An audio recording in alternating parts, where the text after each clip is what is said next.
All right, folks, we are live. Submit to the High Council here on World Class Bullshitters. I'm your host, Jeff Hicks, and with me tonight is Mecha Random 42. Hello.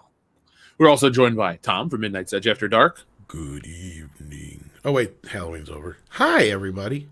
Halloween's never over in this neck of the woods, dude. And finally, we have a very special guest. He's been on the High Council once before. We're very happy to have him back. Say hello to Literature Devil. Hello. Welcome, everyone. And I'm glad to be back. Well, thank you for joining us tonight. We have a bunch to talk about. We are covering a little bit of that in the pre-show. So, folks, we're going to be covering some interesting Star Wars topics because, for some reason, all of a sudden, out of the blue, when everyone else is focused on other more important things, like I don't know, game consoles or literally anything else, there's news about Star Wars and how, oh, this was going to be George Lucas's sequel trilogy, and most people are just like, oh. So, outside of the traffic outside my window, we'll be talking about that and a multitude of other things tonight. So, Literature Joe, it's been a minute since you've been on the show. What's new? Oh, just continuing my book and my comic book. And I don't think I started the morning show last time I was on. I'm not really sure. But I do have a morning show now, which is a lot of fun. We do this pretty much the same thing. We talk about media and movies and TV shows and all kinds of whatever it is out there. So that's basically what I've been working on right now. Of course, working on other videos in the background. Yes, I do still make videos. It's take a little while. Dude, I feel like that sometimes. The only thing that sucks, though, is when you take your time and you do them, and then YouTube's just like, nope. And then everyone's like, oh, God, I forgot you existed. Yeah. So how has this year been to you overall? Kind, unkind? To me, pretty kind. Pretty kind. I thought it was going to be unkind for a while there. And then taxes rolled around. Then it was unkind. Then it got kind again. It's been a harsh mistress so far. But eventually, it got around. It came around. Oh, good. I'm ready for this year to end. But you know what? It's been presenting itself, this year has still presented us with many great topics to talk about. It's like every day you get something crazier and dumber that happens. So today, you guys want to take it back a little bit? Let's talk about The Mandalorian briefly. Since we started last week's show, we talked about the very first episode, and I was very high on that one. And now this week, episode 2 had dropped, and I'm not so high on The Mandalorian once again. Literature Devil, have you had a chance to watch The Mandalorian this season? The new season? Not yet. I don't actually have Disney Plus. I'm refused to get it. So good. I hate. That's why I'm glad I had my free thing and a very generous person, and that's about it. So I don't like to give Disney my money. Yeah, pretty much the same over here. Now, Tom, have you had a chance to check it out? Yeah, actually, I was the opposite. I liked this episode more than I did the first one. It was a slow burn at first. I didn't freak out about Baby Yoda eating eggs thing, I've been dealing with a lot of people who think I have a bad take on that. It's like, what? It's, it is what it is. But I mean, I could get why some people are upset. But, other than that, I mean, I thought the episode ended well. It started slow. It felt like a side quest. I will admit that. But again, I'm also at this point where I always need to ask myself, am I enjoying this show because it's better than what we've gotten so far? Or is it actually a decent show? And I mean, unlike Star Trek Discovery and a few things like that, I can say I would probably watch this show if I didn't have to for Midnight's Edge. But, that being said, it's still not great. Mecca, have you been watching it at all yet? I don't know if you've caught up yet. No. And I can kind of answer, I think, your would I be watching it if it wasn't for the channel sort of thing. Because I kind of thought last season was probably the best Star Wars we've had in years and years and years. And at least as far as like the movies go, like minus maybe Rogue One, which I really, really enjoyed. But I did not like it enough to go out of my way to watch it again for the next season, just like for fun. So I haven't been watching it. I think that's a good question to ask yourself, Tom. With almost anything, especially us that, we do stuff like this, I guess I would answer... It's hard for me because I don't think I would have went and saw The Rise of Skywalker if it wasn't for the channel. Right, yeah, same here. Same. And so I'm trying to think to myself, if I hated Disney Star Wars so much in 2015 and there wasn't a show, I don't know would I have gotten off the Star Wars train even earlier. Hell, I may have not even seen The Mandalorian. So, I mean, look, I'm just getting into certain shows like now. Like Supernatural just ended a week ago, and I just got into the show earlier this year. So sometimes I'm super late to the party. So I would answer with, I don't know if it wasn't for the channel, because there's a lot of factors that kept me interested in Disney Star Wars, maybe even just academically for channel stuff. So at least there was some kind of anchor there. But Tom, what did you like more about this week than last week? Last week's episode, just even though it was a longer episode, it felt like it was stretched. Like they were just dragging some things out to make us go, look, kids, you got yourself an almost hour episode this time. See, it's special, kind of thing. Because they've normally bounced between like 35 and 45 minutes in that first season. And speaking of first season, it just felt way too much like that Jawa episode. Like a very, how it is when you're playing a video game and you get to a level and you're like, wait a minute, this is basically just a redressed level 2. Yeah. Like that's kind of what that first episode felt like to me. It was entertaining enough, don't get me wrong, but it's kind of like, this kind of just feels like, same thing redressed. This episode, again, I understand why people don't like it. It's a lot of people are sitting here going, oh, it's nothing but filler. It's nothing but filler. And that's a fair assessment. But at the same time, I don't know if it's fair to the show per se yet to say it's filler until we see the entire show or at least the season. Because I remember a lot of episodes last season where people are like, oh, it's nothing but filler. But a lot of that stuff came into play later on in the season with characters and stuff like that. So I'm not trying to make excuses for the show. It's not perfect. It's not great. I mean, if I had to rate it, I'd probably give it like a 6 or a 7 out of 10 to this point. And Mecca remembers probably I was a little slow to come to warm up to the first season. I was not a big fan of the first few episodes. I want to say episode 3 or 4. I finally came around to it. I think it was. Yeah, but I think I was liking it less and less as you were liking it more and more. And I kind of started off like I really don't like this show. Then I gave it a shot towards the end when they finally showed Baby Yoda. I'm like, oh, Baby Yoda's really cute. I'll give it another shot. It was just kind of, I think for me, a lot of it is the whole being burned by Star Wars so much and just, I don't know. It doesn't have that same, like if I were 7 years old watching it or, whatever age I was watching the original trilogy back in the 80s. Yes, I'm that old. I probably would really absolutely love every moment of this. But since I'm an adult with all the memories of, the prequels and all of the articles of the Rian, oh, you're just a toxic fan and this and that. It's not something you really want to go right back to right away. And it's like Tom's analogy of the kind of going through a separation, like, I can let them go and have their little fun and do whatever. And if it's really good, then I'll come back and visit it, once it's a little less fresh, but I don't know. So you're not breaking up. You just took a break. I don't know.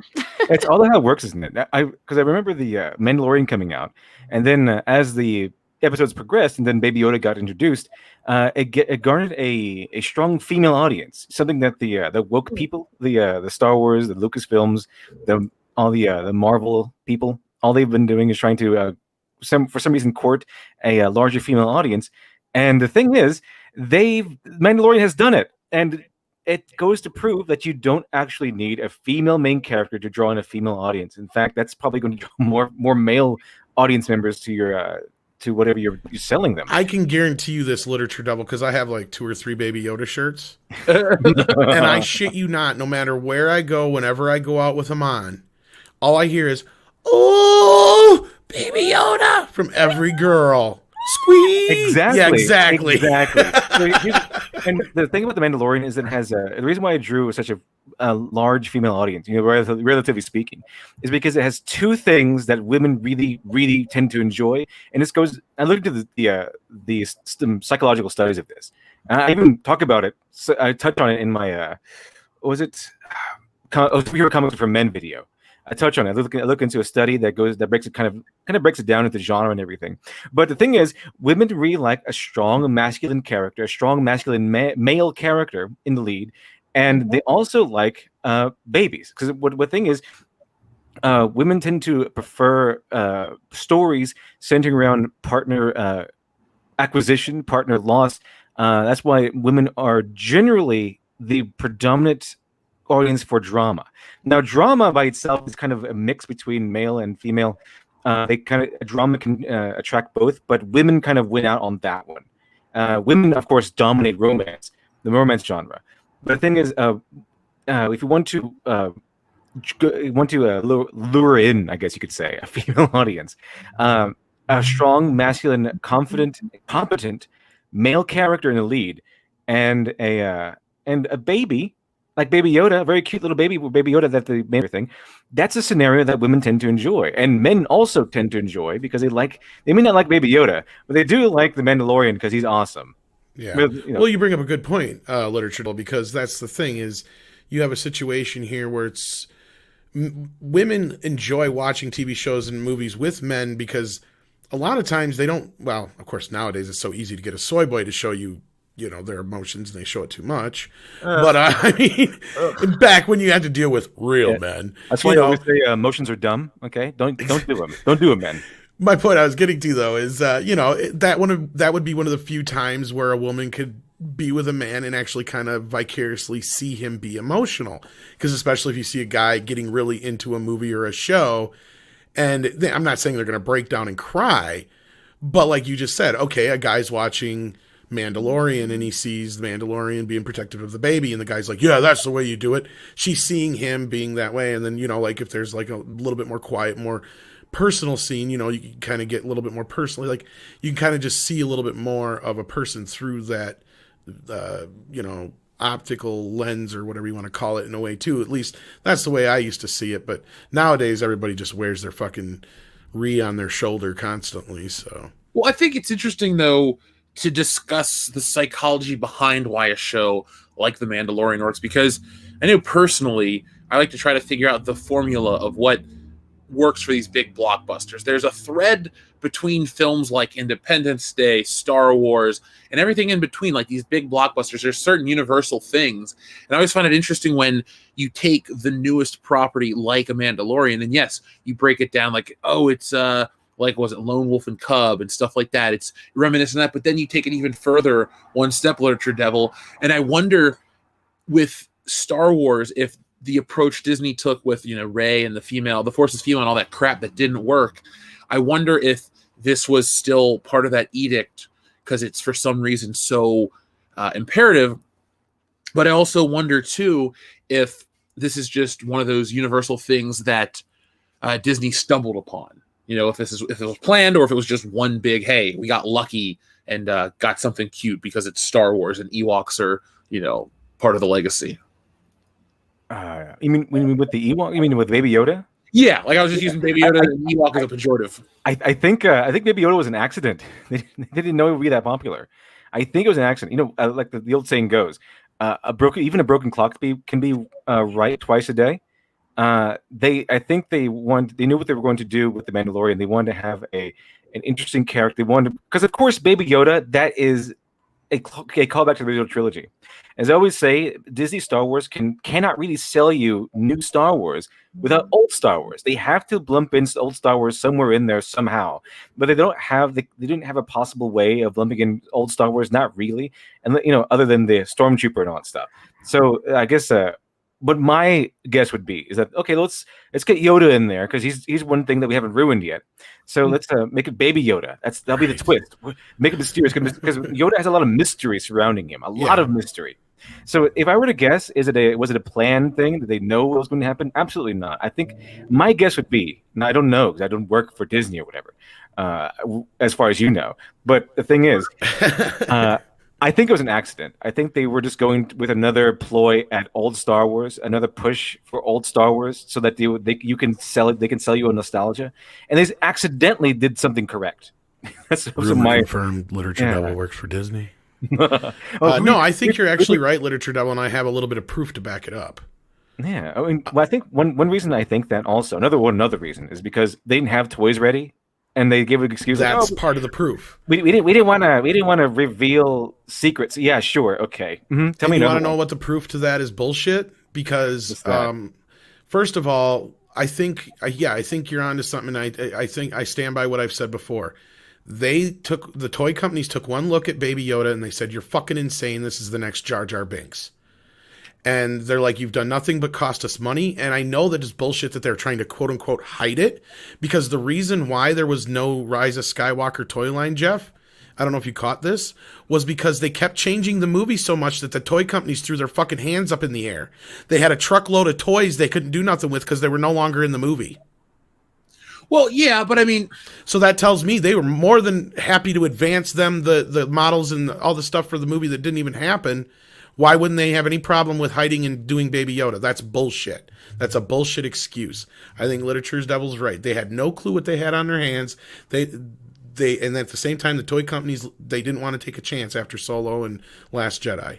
They just didn't. Well, because it was a 1-2 punch of bullshit. I mean, seriously, if you think about how every Christmas that has been fronted or backed by a Star Wars film, hold on one second, Tom. Keep talking for just a moment. Yeah, well, and the proof was in because they I can't remember, was it Hasbro does the Star Wars toys, right? They came out and said that they came out and said that they had a bunch of toys that they couldn't put out because they changed. They weren't in the movie anymore. And the only ones they could put out that were ones that were still in the movie, and I think that was like the Knights of Ren and a couple other ones that wound up in that vintage kind of line, that 3 3/4 line or whatever it was. But they weren't actual Rise of Skywalker toy line. This was the first Star Wars movie not to have a toy line.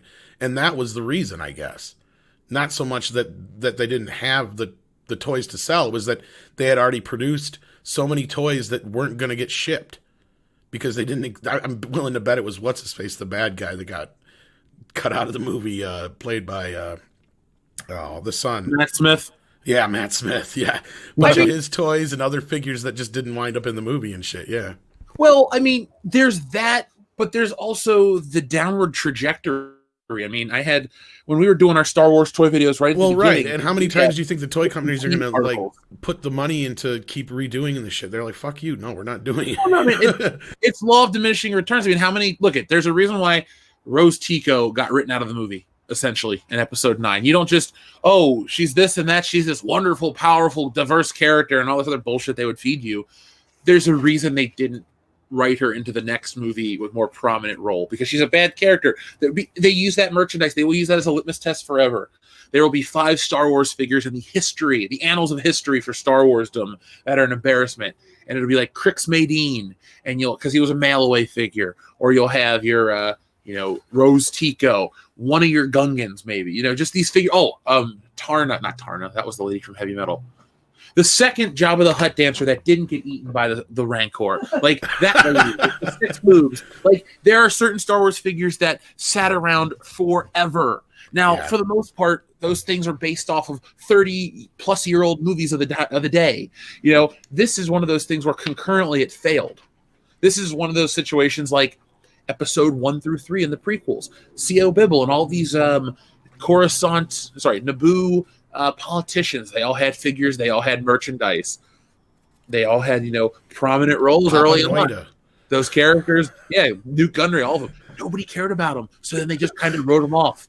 This happens. It isn't even new to Star Wars, but at least with Lucas there was a break, so it didn't feel like you were bombarded nonstop with bad stuff.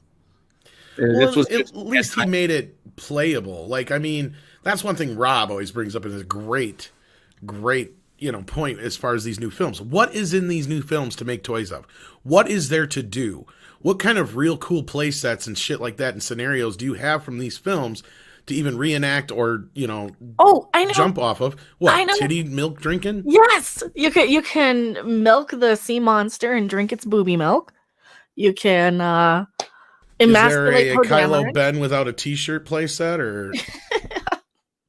They could sell that. They could sell the milk. Here's some green Star Wars milk or blue Star Wars milk or whatever it is. Didn't they have to stop selling that at Disney because it was making people sick? I wouldn't be surprised.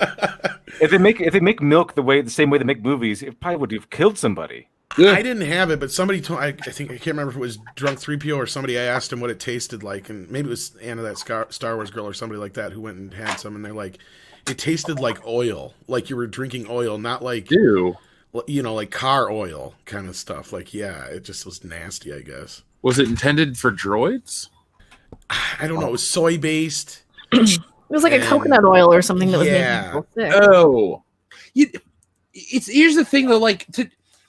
There's a certain product that lends itself to the theme park world very well. And Star Wars is one of those things where you basically can have a blank check because it basically writes itself. It's, you know, sky's the limit. And somehow they screwed it up. And they built themselves into this theme park first almost business. Do you think after all this shit with the virus we can't talk about publicly on this platform, do you think do you think Star Wars Galaxy's Edge will pick up, or do you think it'll be one of those things where low attendance beforehand added to this equals, you know, one of those that's all she wrote, it's kind of a dead in the water already situation? Well, if you're asking me, yes, I'll tell you this much. If you have 3, okay, and you take away 2, what do you got left? 1. Okay. They had like 2 people in the park on average every day. Now they're lucky to have 1, probably. Let's put it that way. I mean, I'm being hyperbolic here, but let's be real. Nobody was going in the first place. And then now there's nobody who wants to go do anything right now because of what's going on. And if they're even allowed to be open, because is Disney World and Disneyland even open? I think one of them is, but the other one's still closed, isn't it?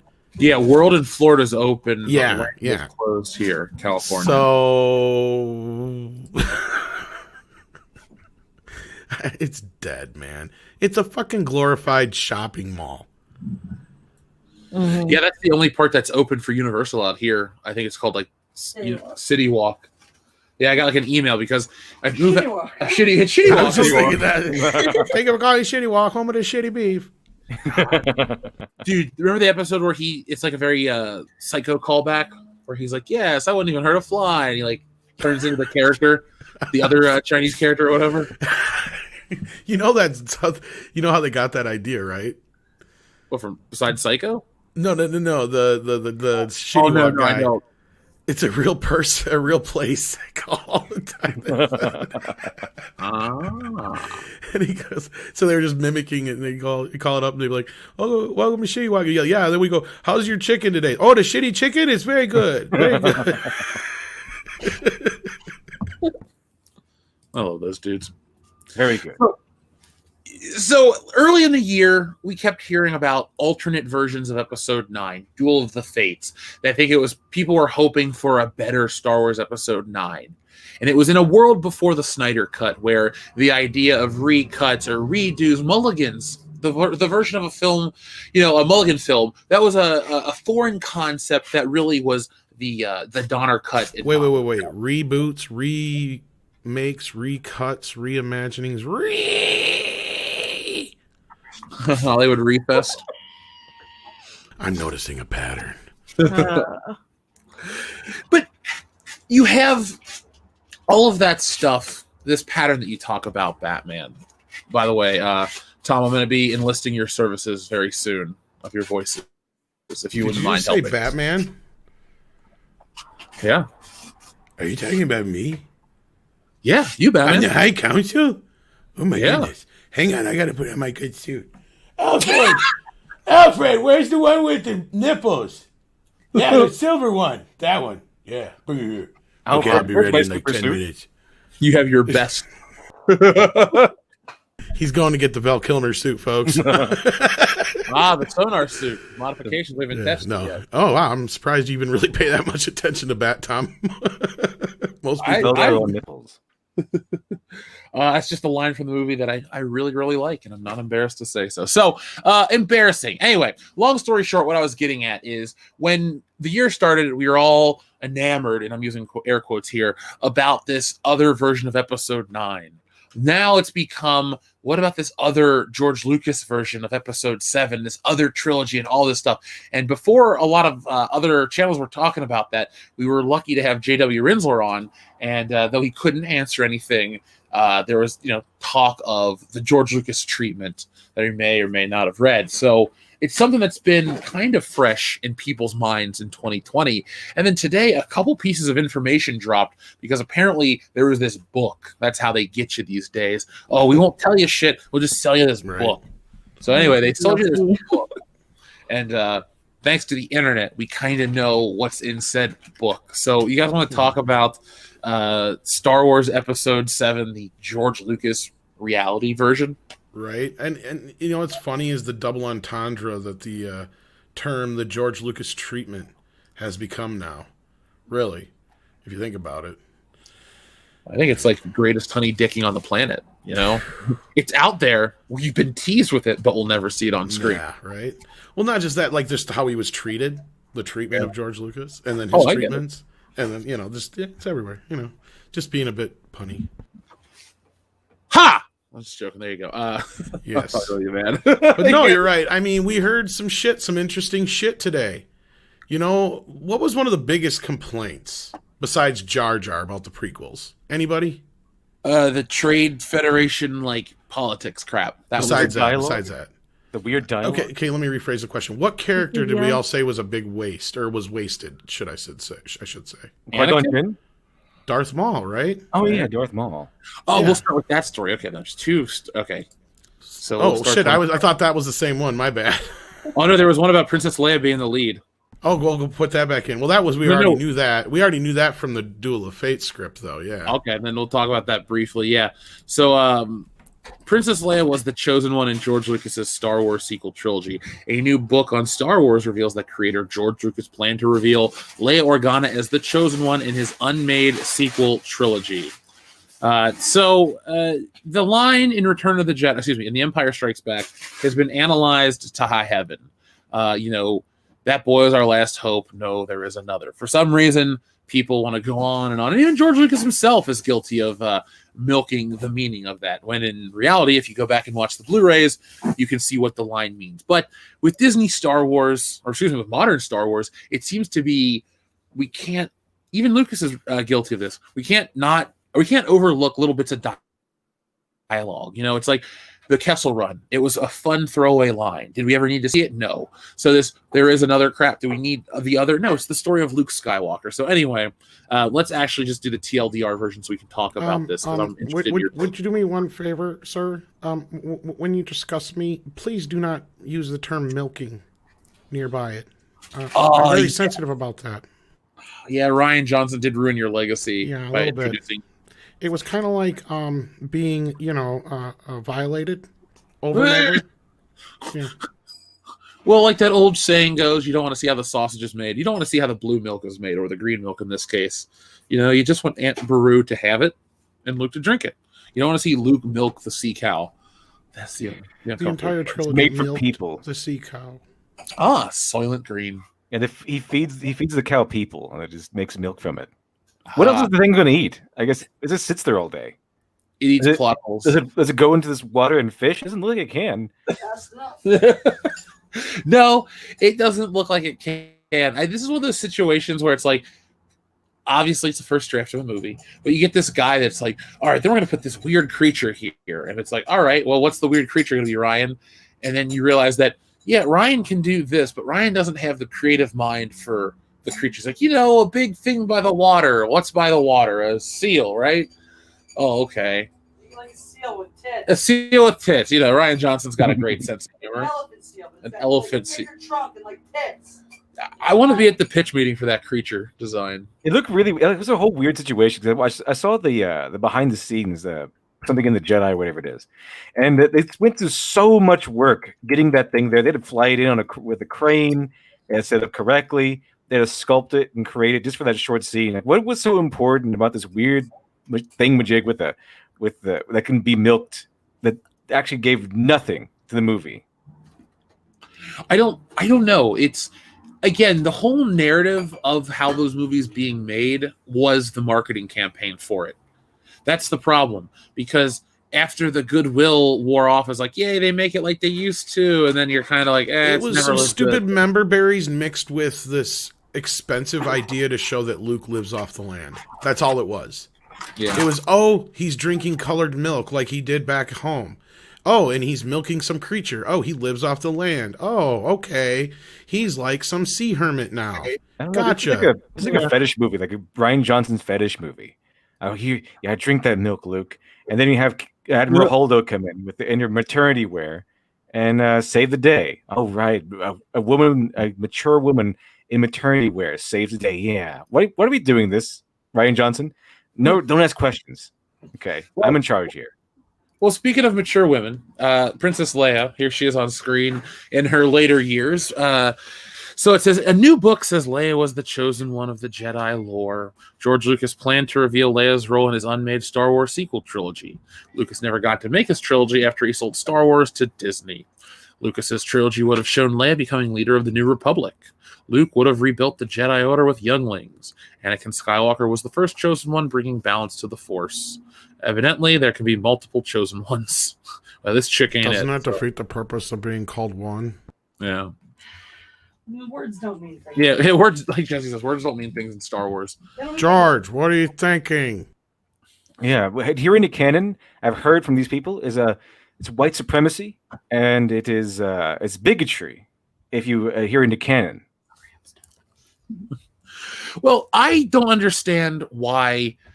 Here's the thing: Joe Quesada over at Marvel has talked about how the numbering is so daunting, it's so intimidating to people, new readers, and that's what they've done here. It's like lore and canon is not daunting and scary. It's fun because, look, Doctor Who is not my cup of tea any longer. But when I did discover Doctor Who, it was fun to be able to go online and spend hours reading about the backstory of Doctor Who. It was fun to be able to go and read up on what each numbered Doctor had done in his adventures. And it was cool because there was so much to do. What these companies forget with lore is not an albatross around your neck. It's forever marketing. It's forever merchandise. For Star Wars to... It's Rossist now. It's what? It's Rossist. I don't even get... You know what? I'm not even going to humor that stupidity. These people are going to weed themselves out, and society will be better without them because they contribute nothing, and no one will miss them when they're gone. So with that being said, your canon and your lore is your ultimate marketing tool because you can just pick from it forever. Let's see. Let's say you like the Courtship of Princess Leia. Let's say they're going to like the comic book packs they used to do. Instead of wiping out the Star Wars canon, they used to repackage the old Dark Horse books, put two little figures that have never been released outside of just ever, and put them in the 2-pack. Keeping your canon and lore intact makes you, I don't know, a 2-pack figure set that's worth $20 and you'll sell 1 million of them. So, I mean, keeping this shit around is not so cumbersome. It's you got a bunch of dicks in charge of these properties, a bunch of kids, realistically, a bunch of children that do not know the weight that these properties hold. If you go back and you look at the Lucasfilm Story Group, you laugh. If you go back and you look at people that worked on these iconic things, you go, holy shit, that is a crew of who's who. And that's one of those other reasons why we can't get great entertainment these days, is because the people behind it suck. You can have one visionary director, that's cool, but if the rest of your crew isn't up to it, then you're not going to produce something awesome. All these great things that they keep milking these franchises of, it's a movie where it was firing on all cylinders. It came out at the right time, and it really caught the attention of people. But like everything, we do tire. So Hollywood, with this new reset feature that you're going to have to go through, because hopefully you don't get funded to restart yourselves, you're going to have to find a new way to tell said stories and do said things. Sorry, rant over. I apologize. I'm very passionate about this right now, clearly. But I mean, even in my joke, I wasn't wrong. I mean, I was joking, but I wasn't totally joking. A lot of what they see as canon is considered racist and problematic now because majority of it comes from old white men. And so they have to have new old white men come in and rewrite it so it's not for old white men anymore. I don't know why that computes that way, but that's just the way they do it. Unless you're at Star Trek Discovery, then you just go to Gilmore Girls and hire all their writers. they have to be approved old white men. Right. Yeah, they have to have the right minds think, or whatever the hell it's called, and They have to be castrated and approved by the regime before they can write Star Wars properly, quote unquote properly. They have to. It's a religion anymore. They have to be of the same religious beliefs.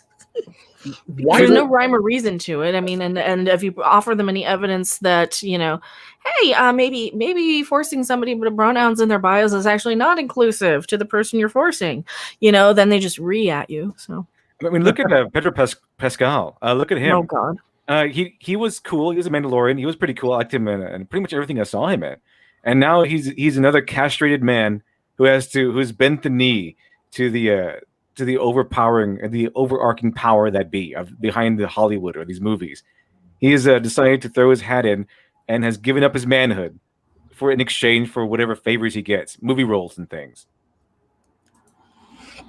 There's so much going on right now with Star Wars, and I just don't know why.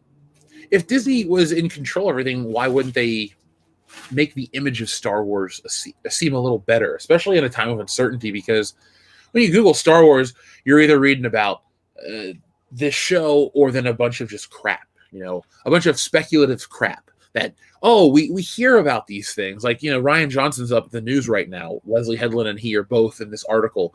And it's like, okay, what are 2 things that'll never get made in the Star Wars universe for 500, Alex? Oh, wait. The Rian Johnson trilogy and whatever this all-female crap is. These buzzwords are great for the trades. They're great for whatever algorithm. They're great for Twitter and all these people that, need a safe space to tuck themselves into at night.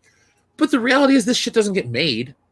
And it's so funny how these speculative things that don't get made, how much they dictate what does get made and how much we do consume and how much power they have over, the regular non-entertainment like that.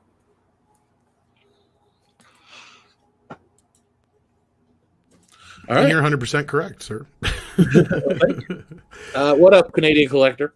So let's move on to the next thing about this Star Wars episode prequel. It's so hard. Anyway, the George Lucas trilogy. Reveal ourselves to the Jedi. Darth Maul. So let's take it back to 99 for a minute, because for some reason I find that to be the best year on record. So, summer of 1999, May. Episode 1 is about to come out. Everyone's super excited. Literature Devil, where were you in 1999 with episode 1? Were you pumped? Were you, a Star Wars kid prior to that? Did it turn you into one? Just tell us about you back then. Yeah, I was a Star Wars kid. Well, I guess you could say I was a Star Wars kid. I really liked the original trilogy. And I remember that, oh, cool, new Star Wars. And I remember having a lot of fun with the movies. I don't remember disliking any of the prequels at all. Although I was a kid back then, of course. But it was pretty good to me. I mean, it entertained me. I didn't dislike any of it. It seemed like, cool, lightsabers and fights and space battles. It was cool. It was very entertaining. What about you, Mecca? I remember actually watching that one in the theater. I probably waited a little bit. I was pretty excited though, and I was definitely, because this was like right after they had released all the special editions. I went and got all those and made sure and had the fun. Remember the day when you wanted the widescreen and the salespeople didn't understand why, and they're like, "Oh no, you don't want this. This has the bars on top of it." Like, yeah, so that just means they're not scanning and panning and stuff, and you actually see the whole picture. I want these specifically, but yeah, I was pretty excited, and of course, you're immediately let down by it. At least I kind of was. I'm like, that was a little. It's funny that you brought up the widescreen thing, because I got all warm and fuzzy thinking about Media Play and how I used to go to that store because those guys knew or Suncoast, they're owned by the same company, but those like specialty video stores, they always knew, like, oh, what does this mean? What does that mean? And everybody's like, oh, this is this and this is that. I got to be like, and plus you got exposed to a lot of movies that your mainstream stores didn't carry. So yeah, shout out to the old video store, the boutique video store that no longer exists. I used to work in the mall, and I spent more time in Suncoast than I did at work. Dude, Suncoast was the best. The Tri-County Mall in Cincinnati had the last Suncoast in the state of Ohio, I believe. So that was always kind of cool to go back home and check it out, because it's Suncoast. It's just a little sliver of the past. Mm-hmm.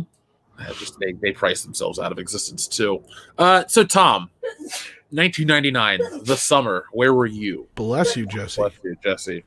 I was getting ready to watch episode 1. I, of course, was a huge fan growing up.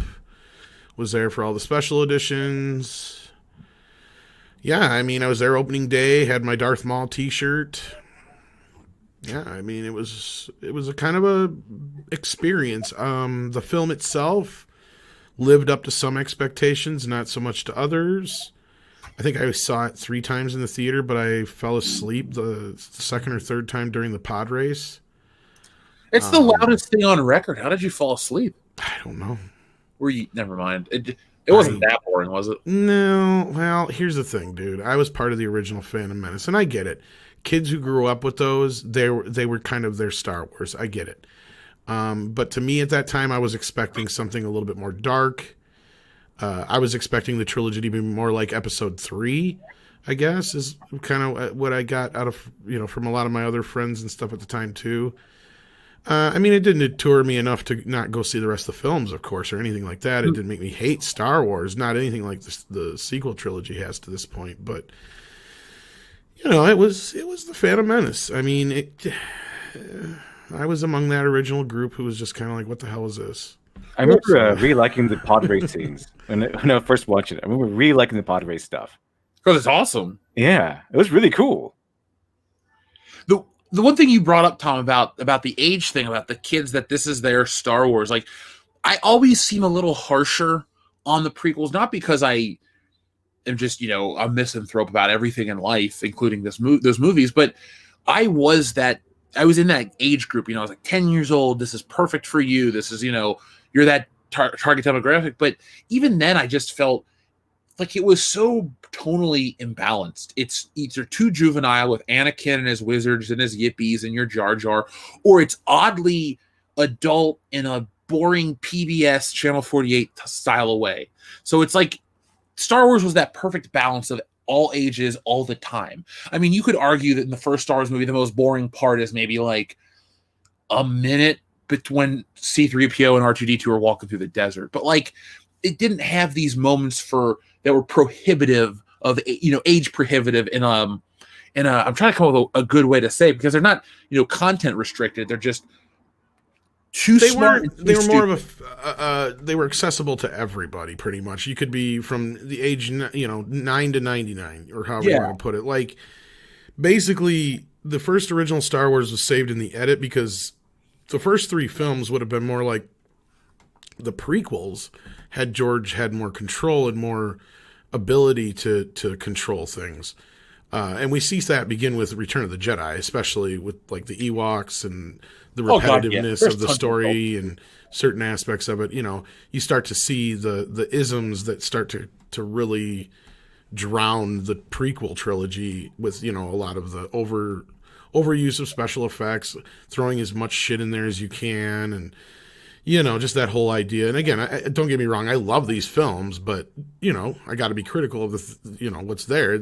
I can't lie to myself, Lucas just doesn't have a lot of self-control when it comes to being a big kid in a big sandbox, I guess. I mean, I'm not going to fault him for that, but when you're telling a story like the prequels, you got to be more focused. And I think you made the best point is there's too much of this, we've got this goofy, funny stuff for the kids, but then you've got kids getting cut the fuck up in the third film. It's like in Revenge of the Sith. So it's like, it wasn't really focused. Like if you look at the original trilogy, even though it drew in a general audience, it's not kids. Okay, I keep getting the whole. It's a Space Force movie meant for children. No, it's not. It's not intended for children specifically. It's intended for a general audience. There's a difference. But if you look at the original trilogy, one of the beauties of the original trilogy is that it remains focused from the beginning of the first movie to the end of the first movie and all throughout the trilogy. It maintains one tone. Now, is there comedy in there? Yes. Are there instances of romance and all these other things and drama? Absolutely. But it's not like there's a constant, like, 3 different constant tones trying to attack each other. It's one tone.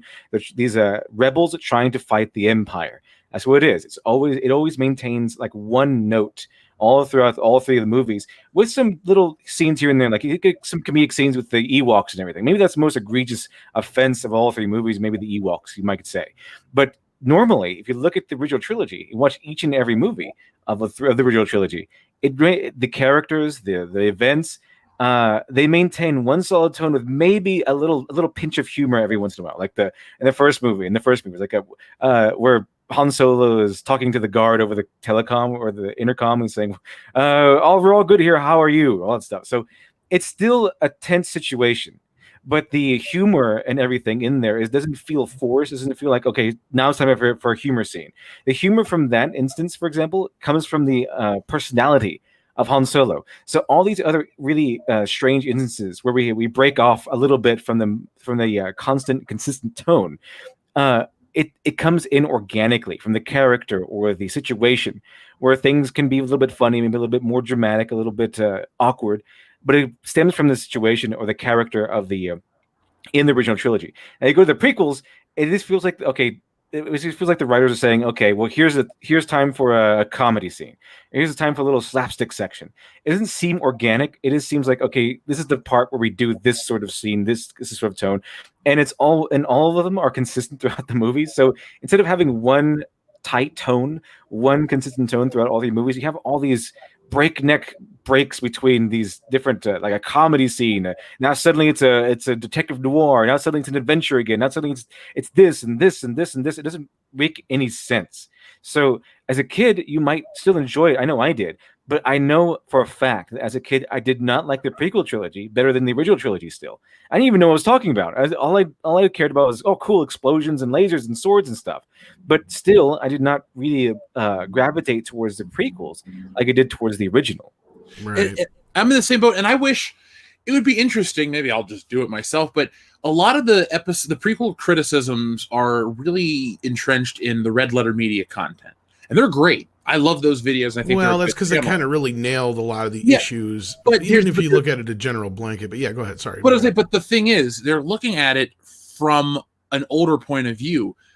The fact is that criticism of that film isn't just from the people that grew up exclusively on the old Star Wars for the entire time, but people that were either new to Star Wars or this was their introduction. It still didn't hit. I think there's a whole another chapter to the story of why that movie or why that series just didn't have the same impact or the same effect. I mean, that's what the great part about Star Wars is. You can watch it as a film, you can study it, and the sad part about it is you've watched it decline. And it's not using this as a time to take a dig at the Disney stuff, but I mean, it's just the cultural impact of each trilogy is lesser and lesser. It comes from so many different factors: competition, bad movies. You could argue that too. Obviously, that's how I feel. But there's just less and less relevance to what comes from the new Star Wars stuff. And I think George Lucas also slightly responsible for that, or where we are now, because he didn't keep any of these prequel era characters important. He didn't keep the bad guys around. Vader was this force, no pun intended, in the originals, and he stuck around, and he's this looming bad guy across everything. When you get to the new stuff, you're thinking, oh, we're going to finally have that. This Darth Maul guy looks cool. And then he gets killed. And yeah, I know he comes back later, but if you watched it back then, he was dead. He was dead the entire trilogy. So whatever. But, now we're here and talking about the what if, what could have been. And now, folks, I can't show the screen right now because my browser froze. But today, the news about Darth Maul was going to be the bad guy in George Lucas's Star Wars sequel trilogy dropped. And Tom, what do you think about this? Little late, but I mean, I would have been interested in seeing what George had in mind, because I mean, the thing is, there's always room for improvement, right? Like, that was the thing where I think a lot of people had faith in Disney to try and do something new and give us something that felt new and classic at the same time, because The Force Awakens, for the most part, captured a lot of that, even if it was, full of mystery boxes. The best thing is, though, is mystery boxes are just waiting to be opened. You just have to tell us what's inside. Unfortunately, what was inside was a big piece of shit put there by Rian Johnson. And that just threw everything off kilter. Now, don't get me wrong. Of course, there's many issues with The Force Awakens, and the fun kind of goes out the movie once Han Solo gets killed. But outside of that and the overtly copying of A New Hope, there is potential there. There's a base to build on. I'm sure Little Shreduffle gets what I'm saying. Like, there's places to go and things to explore, but Rian Johnson just took it into a fucking corner and jammed it in there, and so nobody could really do anything after that. Yeah, with the prequel trilogy, despite its failures, there was some pretty good world building setups in there. There was no definitive. It's here and now, and that's it. It's all broken after this. You had right. If anything, George was just too overwhelmed with how much shit he tried to put in there. There's so much stuff in there. Every image has so many things going on. There's all kinds of worlds. You had these senates, you had republic, you had these different planets, you had these different races, and they all seem different from each other. They had these organizations, like the Trade Federation, and my favorite, the Techno Union. That just sounds awesome. It And does. the Techno Union. And then the banking clan, they had all these interesting things. That's why they're able to make like a whole show, like the Clone Wars out of it. That's why you had Genndy Tartakovsky make his own show out of it, because there's so much there, so much fertile soil there that George Lucas left behind in the prequel trilogy, that they went on for years and years and years and years of the stuff that he made in the prequels trilogy, making like shows and games and all manner of things. The sequel trilogy, not so much. I mean, everything you get in there is kind of really Right. ends there. It's just every piece in there is kind of disposable. It feels a lot more disposable. Like it's there just for the movie, and after the movie, It's movie there is done just to with it, serve Ray, actually. but exactly, and it just kind of goes away. It kind of vanishes. There's nothing you can break off of. Like the races that George Lucas kind of introduced in the prequel trilogy, you can explore those people, and now in the sequels, they add in like mysterious planets just to act as these to act like as literary devices, plot devices, and then but nothing is there, nothing explored, nothing gives hint to the culture. They didn't build things like George Lucas built things, and George Lucas built things in the prequel trilogy through visuals and how they acted. Like those bug people, those Geonosians, they had like their own particular like unique language and their own unique style, and how you could see visually how they lived, and how different they were, how alien they were.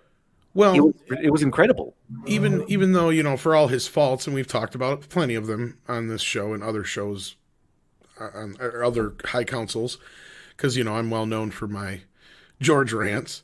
The one thing I got to give the guy credit for always is like his I would almost argue he may not be as good of a writer and storyteller as J.R.R. Tolkien, but he is definitely almost a better world builder. Like, this guy can build worlds to the point where you have an EU built off of it, and that's a lot of what his thing is. It's like, yeah, this is just a little ancillary character here, but now he'll let some author go run with that and make a whole trilogy of books, and to him, that's it. It's there. Just go use it. Why rewrite it? Why fix it? Why fuck with it? And that's what a good portion of his fan base feels like. You have an EU crowd, which is probably roughly, I'd say, 30 million people, roughly, because they've made, I think, roughly $3 billion in revenue from the EU books and all that stuff over the years. And you got to count all the video games. Because and if you add that in, that's another portion there, of course, yeah. I mean, even without the video, I don't know if that 3 billion counts the video games or not. I would imagine it does, but I'm just going off of things that I've been told by people that I know are my go-tos for EU information. And again, it was a big enough fan base that even without any movies going on, no TV shows, you had a secondary market of, like you just said, video games, books, and toys spun off from said video games and books that managed to garner $3 billion over 30 years. Yeah, but you also had a self-sustaining Star Wars, and that was an odd way to say it. But no, Star Wars didn't require too much. It didn't require the investment of a $500 million movie. It just required this world that they kept going in perpetuity. What we thought would be like that until this is what happened. So they always tell you what you can come up with in your mind is usually better than the official one. And the Disney Star Wars stuff has proven that to be correct. But let's play in the world for a moment where Darth Maul is a part of Star Wars Episode 7 from George Lucas. Now, he initially, or what we were told earlier, was this Will's world between worlds stuff, Star Wars at the microscopic level. So that makes me wonder where Darth Maul fits into all of this. So before I read this, what would you guys say to that? Where Darth Maul would fit in with what George Lucas told us his sequel trilogy would have been? Darth Maul was such an interesting character, but I don't know. I don't know. I think the way he was, appeared to be killed off in Episode 1, I think it probably would have just annoyed a lot of people who weren't fans of like the cartoons and stuff, or the animated series. I know he was pretty awkward in Solo, the Solo movie. He just kind of appeared at the end, and this is stand up and ignite his lightsaber, and just kind of went away. Yeah. That was one of those, like, this is just the whole movie is, but just too much, they overindulged with that. So Tom, final thoughts on Darth Maul before we talk about this point. I wish they would have done this sooner. Like, I mean, and again, I would have loved to have seen George's vision of what he had in mind to do with Darth Maul, but it almost feels like too little too late. The guy should have been around for the other trilogy, and I know he was in Clone Wars and all that kind of stuff, but you got to remember, even though there is a large EU fan base, which is kind of the point I was going to get to, there's an even larger portion of the Star Wars fan base that is not interested in a lot of that extra ancillary stuff. Sure, they may buy a few video games or get into a certain set of novels or something like that, but for the most part, they don't follow the Clone Wars. They don't follow all this other stuff. They mainly watch the movies.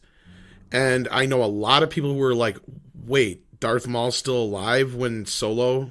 Mm-hmm. That was me. Yeah. So, and again, it's not, you can laugh at, and I know some people in the chat are going to laugh because, so many people knew already, oh, he's back alive. But I don't think people really think of the number of people that actually go see the Star Wars movies compared to the secondary portion of it. That's why I said a good third of the actual fan base, probably. And I know some people may disagree with me, but I'm going off some pretty good metrics, I think. So I don't know if Literature Devil or Jeff, if Mecca, any of you guys disagree, but yeah.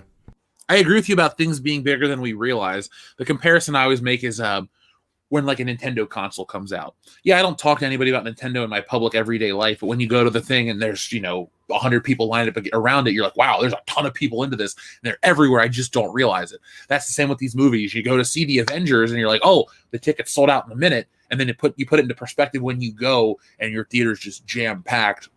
Because, too, you got to take into account, not everybody that's a Star Wars fan, not everybody that went and saw those movies were Star Wars fans. Maybe they just thought they were fun movies, liked them, know enough about them, but never partook in anything outside of that, too. So there's all those for movies to be that big, it has to be that way. But the plus side with having such a big general audience for your films, your secondary audience or your core fan base, in quotations, the ones who really get into the extra stuff, is so much more larger now because you have this huge thing. And that's where, speaking to Marvel, like you just said, is kind of the same way, but they have fucked that up.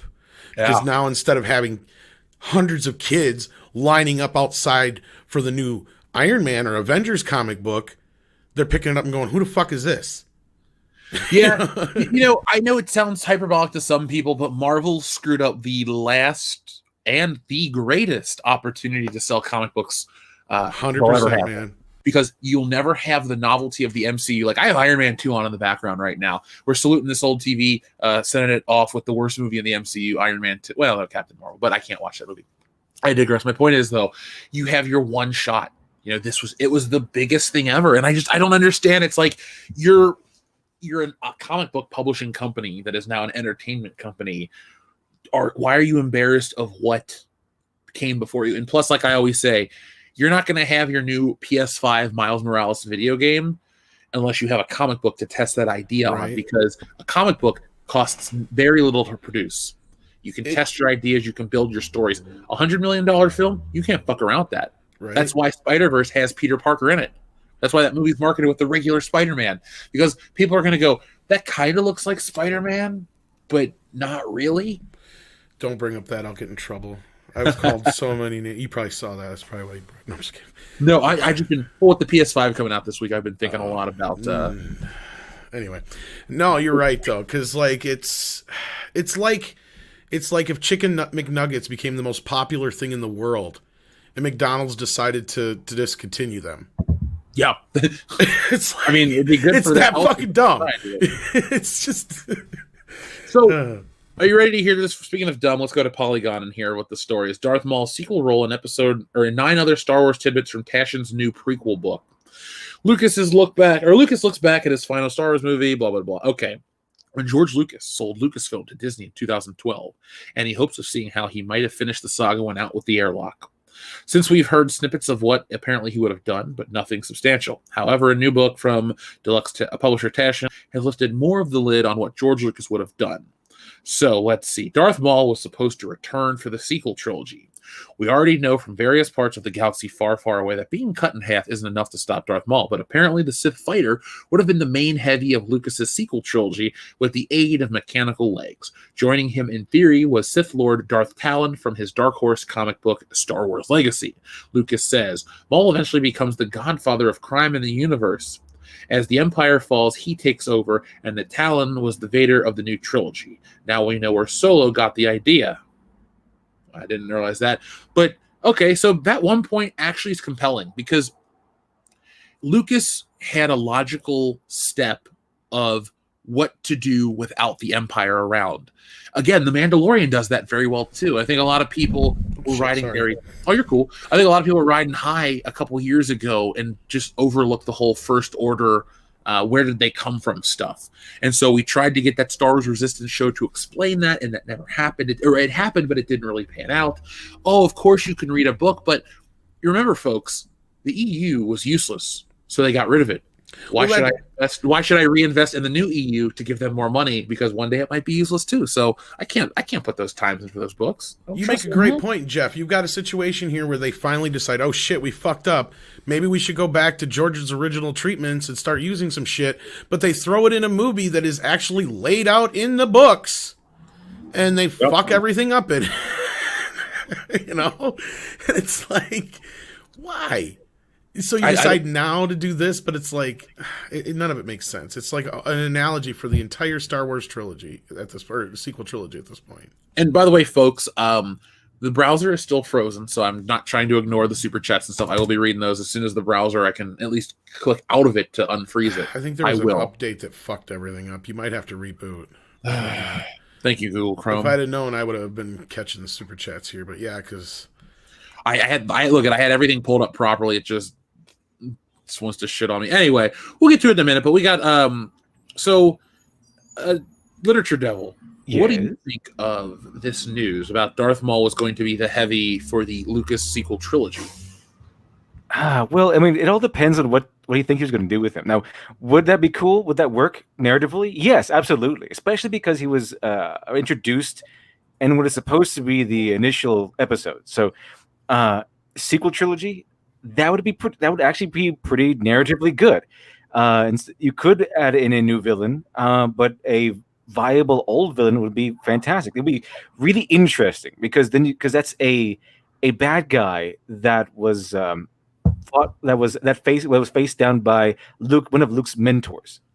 So that would be interesting. Now it all depends. I guess it kind of depends on who your main character is for your sequel trilogy. If it's Luke Skywalker, still that would be intense. That'd be really good because now it's the final test comes down to Luke Skywalker. He may have faced down his father. He may have faced down Anakin Skywalker, but now he's facing down a very, very powerful Sith Lord who defeated his master's master, and who was barely defeated by Luke's master, one of Luke's mentors. And but since he's lived for so long, since he's still alive, of course, after all these years, he could have all manner of new powers. He could have gotten stronger, new allies. So you wouldn't necessarily have to have a new empire, but it could be a little bit smaller in scope. I guess you could say not an imperial threat, but maybe more like a large organization, maybe a secret organization. Maybe he has a criminal syndicate on his side. He's able to take over those people and order them around. He has a fleet of pirates. Who knows? And that it's not really a galactic threat, but it's a threat to Luke Skywalker. Like maybe Darth Maul is leading a syndicate in revenge against the student of Obi-Wan Kenobi. Because if you remember in the series, he's very vengeful. It's a very vengeful character. He holds grudges, and he still hates Obi-Wan Kenobi. Now, by the time that the whole thing comes about, Obi-Wan Kenobi is he's dead. But the next best thing would be the student of Obi-Wan Kenobi, at least one of them, which is, of course, Luke Skywalker. And it's kind of like this idea. I don't know if you've ever seen the anime Rurouni Kenshin, but this is the example I have on top of my head. because I'm with Shadiversity, I really like that show. Is that there is a mentality as an enemy of in that show where he chooses to go after the main character in order to prove that he's the strongest. His mentality is that if he kills this character, if he kills the main character, then he can prove that he and his group are the strongest of their evolution. Now, that could be the same thing for or a similar mentality for Darth Maul, where Darth Maul will come in, and even though Obi-Wan Kenobi is dead, that Luke Skywalker is the best, putting everything together, would be the best student that Obi-Wan Kenobi has ever taught, because Luke Skywalker toppled an empire. He did all these things. He's a new Jedi Master. So I could see Darth Maul wanting to get revenge, summoning all his forces to get revenge out on Luke Skywalker. And it'll be an interesting showdown as Luke Skywalker has to fight for his life. So yeah, I think there's a lot of narrative potential. If you bring back Darth Maul, it all depends on who the main character is and what character's involved, when it takes place, and what Darth Maul is going to do and how he's positioned. But yeah, I don't mind Darth Maul coming back. It's narratively viable. Right, that's a great point. I love your idea of having him come back to face Luke, because it gives Luke more purpose for another trilogy, which I think is the thing that everybody wants when you dust off the old characters. It's not about passing the torch. Everyone makes the mistake. It's the one where you show our hero still has it, is the one that actually builds off of that. Like, weird example, but not as bad as you would think, but people could shit on Die Hard 4, but it was successful enough to get a Die Hard 5, meaning you got your old school McClane in a world where Indiana Jones was trying to pass off the hat and do all this other stuff. And look, there's no more Indiana Jones post that one. It's the one where you can show your character still be viable in whatever the setting is that's going to bring people back. And so seeing Luke have a purpose, because Luke doesn't have a purpose in this new trilogy. It's not to train Rey because Rey's all knowing and all powerful. It's not to, avenge the loss of Han Solo because, Luke's not there. He just is there to sell movie tickets, not to tell a story. And not only that, it's a great point, Literature Double, because Luke kind of encapsulates the rise of the Jedi again, and that was Darth Maul's whole thing, is he wanted revenge against the Jedi. Absolutely. And I know you can't bring up the article right now, Jeff, but from what I remember, like, that's kind of the whole thing, is he's like this new Phantom Menace, pun, like nobody can figure out who this new Sith Lord is, and he's got another apprentice who was another EU character, and the name escapes me, but it was Darth something or other, obviously. And this guy is actually your Snoke character, who was training the Ren character in Lucas's version. And so, like, there was this whole thing where there was this, Phantom Menace, in Darth Maul had this apprentice who was poisoning the Skywalker progeny or whatever, and it was, it sounded like an interesting kind of take. And now hearing your kind of take on it too, I never thought of that aspect of it. Oh yeah, Luke's trainer was his arch enemy. That kind of goes into the whole, Ninja Turtles. That's what it's all about. He trains the Ninja Turtles to go kill the guy that killed his master. It's kind of that whole thing of being trained to take out, the master's old enemy. Or like Skeletor from He-Man, considering, he was, in some versions he was Brandor's brother, who was half-brother, who was fucked up. And he became Skeletor, and now he's taking it out on Eternia, and it's He-Man, aka Adam, kind of taking the charge to go against him. I see what you're saying there. That's an interesting take on it, and that would have been much better than what we fucking got. Hey Mecca, what do you think? I got unmute. What was the question again? Just the stuff we're talking about, having Darth Maul in this. What did you think of having Darth Maul be having this part in Lucas's? There's Darth Maul coming back. Well, I mean, I don't know. I think he was like the most impressive thing for Darth Maul was, I think, the themes, the music when you hear Duel of the Fates pop on. I think that was probably like the most impressive part of Darth Maul for me. So I don't know. It would, like I said earlier, I think it would just have confused fans. It would have been even more like, okay, now where did he come from? Because that's what happened with Solo. I'm like, wait a minute, what's he doing back for? But yeah, I don't think it would have added anything or been really that interesting, but I guess it would have made a lot more sense than having like Snoke pop in, because at least it would have been a character that people kind of remembered and recognized and had some sort of history with, even if they're just only fans of the films. So I don't know. I don't have a whole lot to say about it, I guess. No, but you bring up an interesting point from the general audience who wasn't keeping up with, they're fans of Star Wars, but they weren't keeping up with all the EU stuff and the Clone Wars and all that stuff. And yeah. And that's kind of the same reaction I got from a lot of people. It's like, wait, ain't he dead? It's like, yeah, so. Yeah. I mean, that's a good point. That's a good. Any luck yet, Jeff? On the super chats, or how are we doing? Did we lose Jeff? Maybe. I think we lost Jeff. I think Maul was he was such a the coolest part of the character was, for me, all I really remember of Darth Maul was the song and the double-edged lightsaber. And I have one of the Darth Maul lightsabers still, like my original one from 1990 whatever, 99. And it has the little memberberry twinge, but like seeing him in Solo, for example, you come in and you see him in Solo, and nothing he does is of any importance anyway, because you've already got Vision as he was like kind of the bad guy anyway. So you had him coming in. I don't remember what the character's name is. That's why I'm just calling Vision, because he was so. So you had Khaleesi fighting Vision in there. Yeah. So you could have just had that instead of bringing in Maul just out of the blue like that, just to what? Have people go, wait a minute, huh? Because like I say, and I know people are like, well, you should watch the Clone Wars. I don't want to. I really don't, because I'm kind of too old for it, I think, at this point, especially now, where the age I'm at with all of the history of the sequel trilogy now. It's a little hard to kind of go back and get into it and care. And I think a lot of people who did skip a lot of that stuff. Yeah, the thing with that, with Solo, that's not how you do Maul. I don't know why they did that. It's just popping in at the end.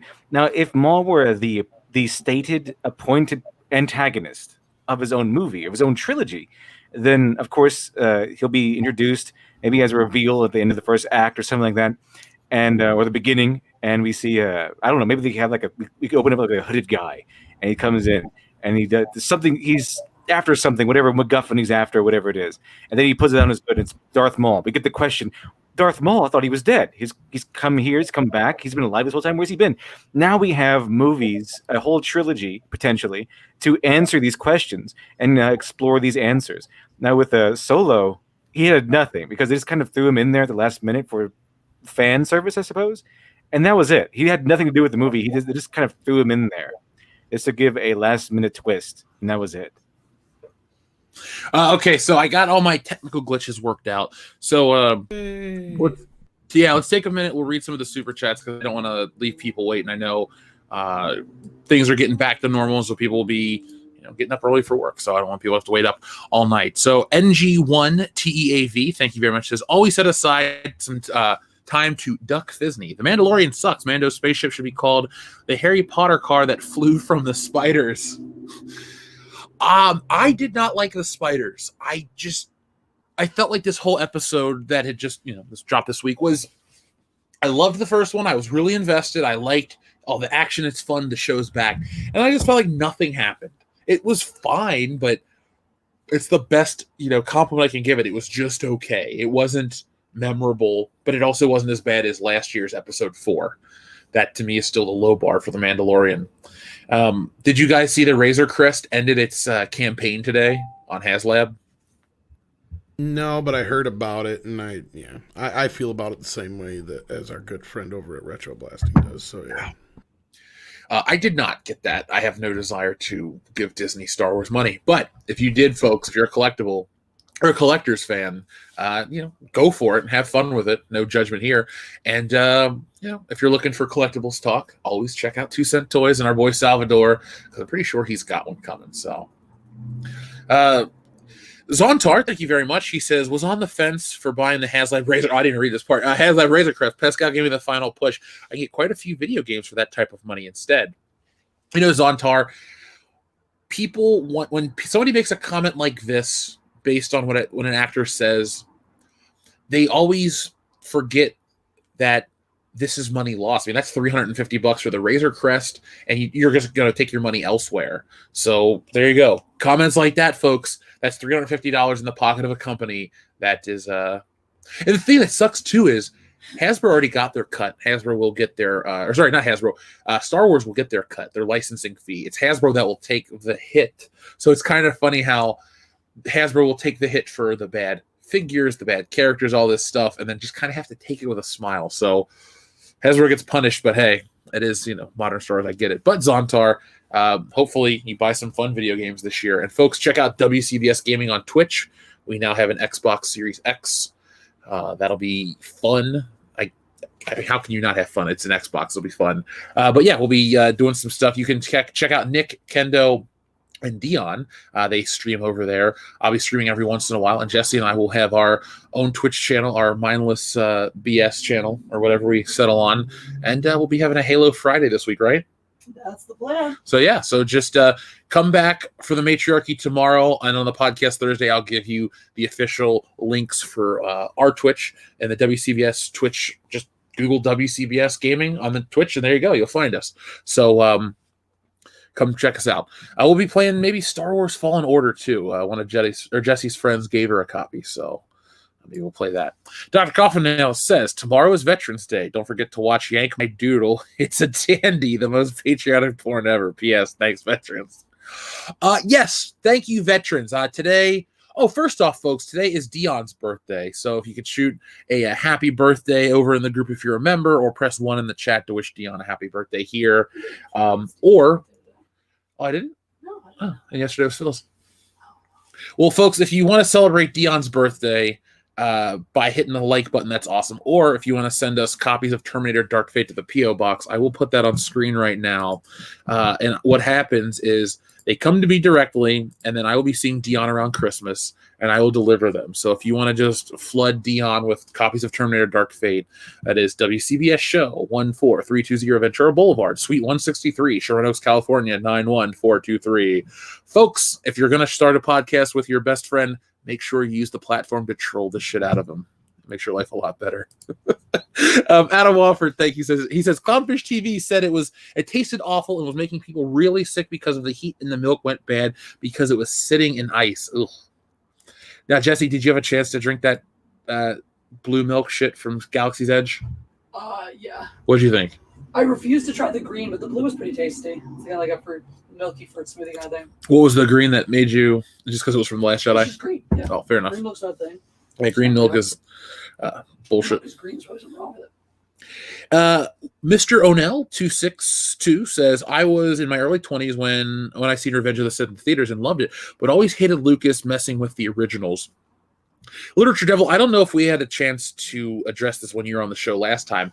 How do you feel about any of the special edition changes? Are you an original trilogy purist? Are you one of the people who wants it from the home video of the 90s, or do you just accept whatever they put out? I just prefer the original one, the original trilogy. I guess the one that I kind of grew up on. Then they had new stuff come out, and I was like, okay, well, I mean, the first few iterations, I guess, were fine, acceptable, and then he put more and more and more and more stuff, and it got kind of crazy. So then the later stuff, I didn't really like that much. I'm in a weird place with it because I do think some things, not story, none of the story elements that are added work, but some of the effects do help. I think there's a couple just bad shots, but I always like to mess with people. When you say the original cut, I always go 35 millimeter or 70 millimeter because people go, oh, what's the difference? There's different audio on those cuts. And so they both came out in the same time in 1977, but home video releases only represent one of them. So there's never truly like one cut of Star Wars that could ever appease that. I just always like to ask people that question. It's one of those, like, there's no actual answer to it type of things. Commandant VHS says the prequels felt like a rough draft. I don't know if they feel like a rough draft. I think you're not wrong. I mean, George actually kind of admitted that in a way. They kind of feel like a first draft, at least, because I think the prequel trilogy would have benefited a lot from rewrites and more editing things like that. Because if you look at the how the prequel trilogy kind of went, the Revenge of the Sith is usually appointed the best of the prequel series. I think it's because George Lucas had practiced by that point. He had he developed the first one, the second one. He had practice. He got back into the game by that point a little bit. So yeah, Revenge of the Sith, its storyline is not. People don't like it because it's darker or whatever it is. I like it because the story's a little tighter. It's a little more fleshed out. It's a little more constructed. It's not perfect by any means, but it's a little better structure wise than the first two. No, I think you're 100% correct, Literature Devil, because I feel like if he would have wrote the entire trilogy out first, because yeah, he had an idea and an outline that he kind of put together, but it was very minimal. And when he sat down to write the films, he didn't write all three of them at once. He wrote part one, then he made it, then he wrote part two, then he made it, then he wrote part three, and he made it. And he even said in an interview, like, when I made episode one, I had like 5 minutes of story in a 2-hour movie, and then episode two, maybe 10 minutes of story. And then I realized when I got to episode 3, I had 5 hours of story to tell and only 2 hours to do it. It's like, yeah, you did, It's like that's where you went wrong. Is you should have wrote the entire trilogy out. Then you probably would have realized, oh, the bulk of the story is in this latter part here. I can truncate this first bit, concentrate on the more important bits, and I think it would have been more fleshed out. And definitely, if he would have allowed other people to come in and punch it up for him too, because I think that was one thing. He was just way too protective of it, and yeah, I think that was detrimental overall to the entire process. But again, well, I think that's also reflective of Star Wars in general, though, because right when you have Lucas that sensitive, but then you also have J.J. Abrams with his mystery box, it's like when you make it more insular, the creative process of Star Wars, it just doesn't help. I don't get how, like, the thing is, like, the formula to create Star Wars, while you can't really replicate it because it's also that lightning in a bottle factor, also there are, like, other pieces to it that they just never try to replicate and get that. So it's just another piece they miss. So back to some of the super chats. We have our friend Albatross Flight, who says Disney would probably be better off creating their own space opera adventure series instead of buying Star Wars. I could back that. What do you guys think about that statement? They kind of tried that with John Carter, even though that wasn't their own original.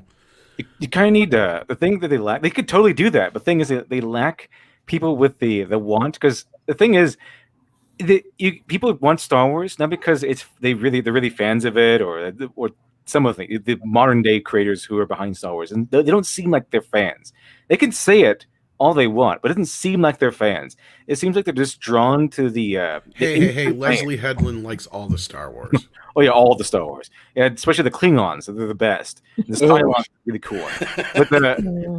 But yeah, they seem to be drawn not to the story of the franchise or the legacy out of love. They seem to be drawn to the franchise because it's a big name, and if they attach themselves to that big name, they get instant praise, respect, and admiration.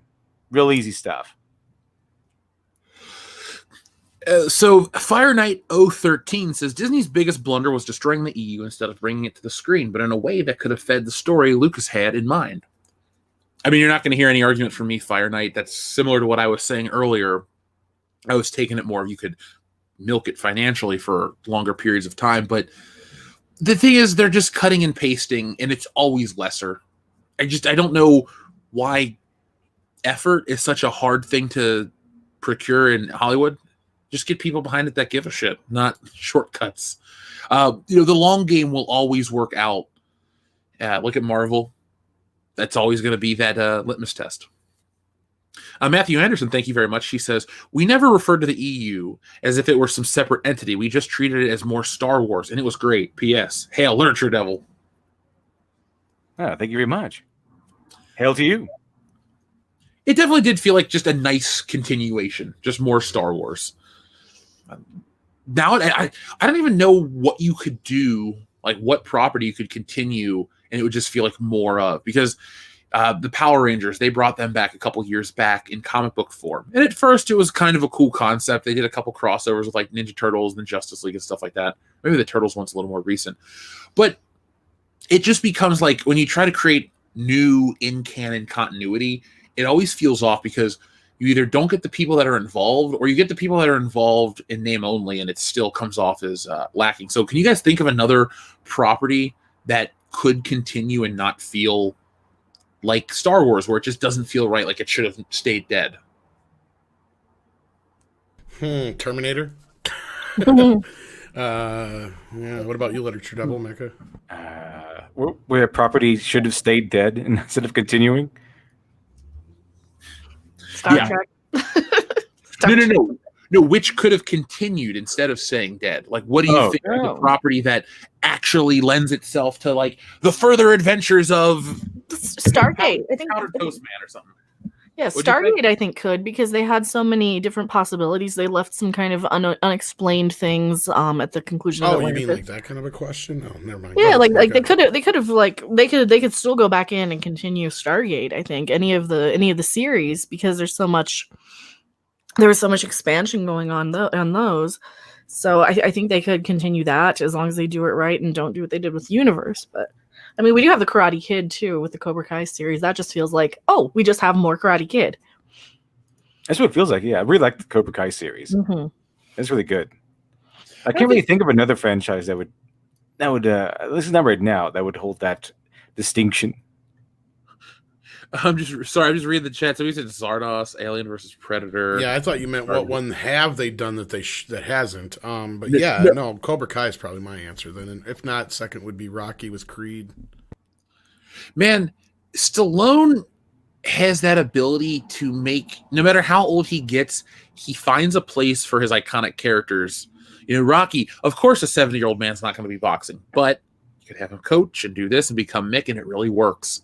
And I mean, even when you do have 2006 Rocky Balboa, like you find a way to use his character in that setting because he's too old, but can he go the distance? And even last year or 2 years ago, last year with Rambo, you know, the political climate is very tumultuous, but even then, you know, Rambo found a place. Like Stallone, good for him is what I'm trying to get at. Like, there's so many people, like even a bigger name like a Schwarzenegger, I don't think he feels as relevant today, you know, compared to his prime as Stallone does, who still feels like he's got a lot of story left to tell.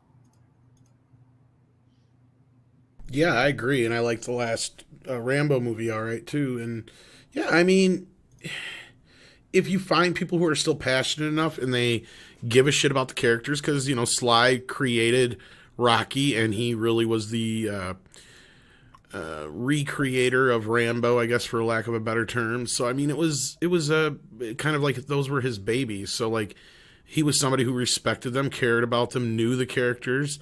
And that's the problem is you don't necessarily have to play them to be that person. Look at what Nicholas Meyer did with Star Trek.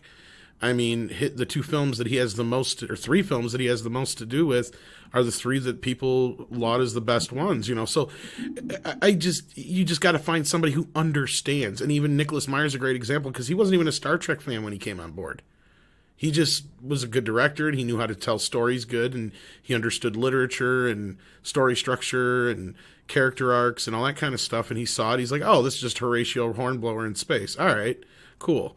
You know, like he got it, you know, and it didn't take, you know, a big lecture from a bunch of fans. He didn't go out there and tell fans they were wrong when, you know, they did nitpick on a few things here and there. So that's the big plus is like, but at the same time, any changes he made or things he did that weren't necessarily within canon, most people overlooked just because it was a good story.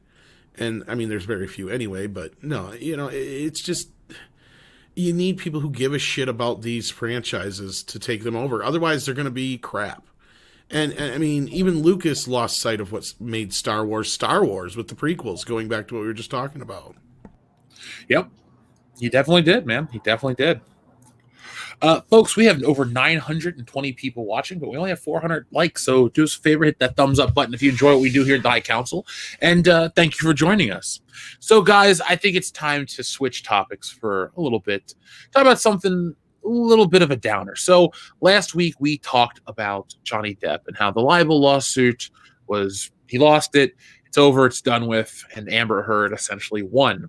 And then we talked about that on the podcast, and people said, well, it was over and done with. But now we're seeing some of the first ramifications of it.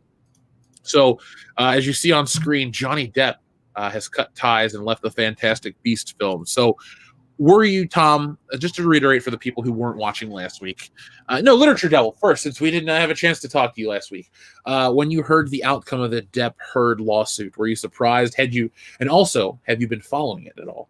I wouldn't keeping up with it a little bit here and there because I watched that Umbrella Guy, but it seemed pretty good. Like he had mountains of evidence. People who backed Amber Heard were, they said, well, I was lying for her, and they switched everything up, and it still came out like there's no justice for Johnny.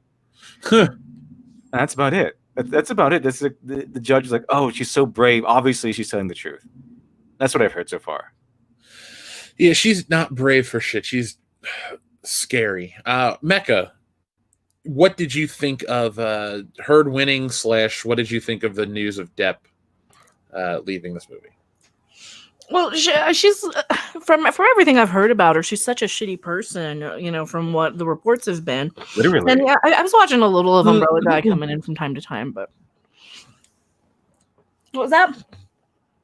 Oh no, I was just laughing. Okay, I thought you were gonna ask. No, I was laughing so much. No, she does come off as such a shitty person though, and it kind of does feel like they were at least it kind of feels like they probably pushed each other's buttons quite a bit. But I think that maybe the judge didn't want to risk their own career to basically throw a woman, because look at how it's perceived for people who don't know the facts. Johnny Depp got away with beating up a woman is how it would be perceived for anybody who wouldn't actually be following stuff. And that's enough to get people canceled. Like that judge would have gotten themselves canceled. So I can't see why, I can see why they sided with her, because nobody wants to be the one to not believe a whammon, as it were. And I'm not surprised that he got let go from Fantastic Beasts, but I didn't watch them though. So I'd never seen Mecca. Yeah. I'm new to Harry Potter. I just saw those on HBO this year, so I don't even know what a Grindelwald is. I keep thinking his name's Grunwald because it's a famous comic book creator named Mark Grunwald who passed away years ago. So I can't even get the names right. Tom, same to you. Thoughts on both? Well, I'm not a Harry Pothead, so I don't really give a shit about this, but Mecca said it right. He was let go. Because there was a lot of papers that were like, they had the headline, Depp resigns, Depp leaves, whatever. No, there was only one or two that actually had the true headline, and that was Johnny Depp was fired from Fantastic Beasts. Now, here we are seeing exactly what we warned was going to fucking happen, because this was not a criminal trial. This was Johnny Depp's case against the Sun for libel. And the thing you had here was, no matter the amount of evidence that Johnny had to pile up against, because this is the thing, is basically he has to prove his innocence. That's what this is. I mean, it was almost an unwinnable case in the end, because no matter what he presented, they couldn't disprove that he didn't do anything to her. So that moniker, in their opinion, stuck. And since that moniker stuck, WB seen that as a problem, and they went this route. What this tells me is WB was probably sitting in the wings waiting to see how this thing came out, and whichever one didn't win was going to get the boot. And I think we all knew how this was going to go, right? I mean, yeah, she's a woman in Hollywood. Exactly. They're not going to not believe her because, yeah. So in other words, justice is no longer, blind or whatever you want to call it. It's bullshit. There's no such thing. Now, again, this is in UK, and there's other things that are, that like one more case in America that has yet to go through. But has there been any criminal charges against Johnny Depp at all? I don't know if there really has. No, but doesn't he have a civil suit against her here in the U.S.? That's what I'm talking about. Yeah. Like, as far as I know, and that's the thing, is that's where I have this really hard time seeing where even being from the point of view that I just said, because that's how it was explained to me, how this libel suit went and how UK law works, because somebody reached out and told me. And it still doesn't make any sense outside of, like I just said, they just can't disprove it. So it's that impossible thing of having to prove your innocence, basically, when you're accused of something you never did. It's kind of difficult sometimes, unless you have like some kind of like smoking gun of some type, for lack of a better term, basically. Yeah, I guess, like you said, Warner Brothers is probably waiting because they're both big stars to their respective, well, I can't really call her a big star to her respective property. Look, Jason Momoa carries Aquaman on his shoulders. Amber Heard's just there.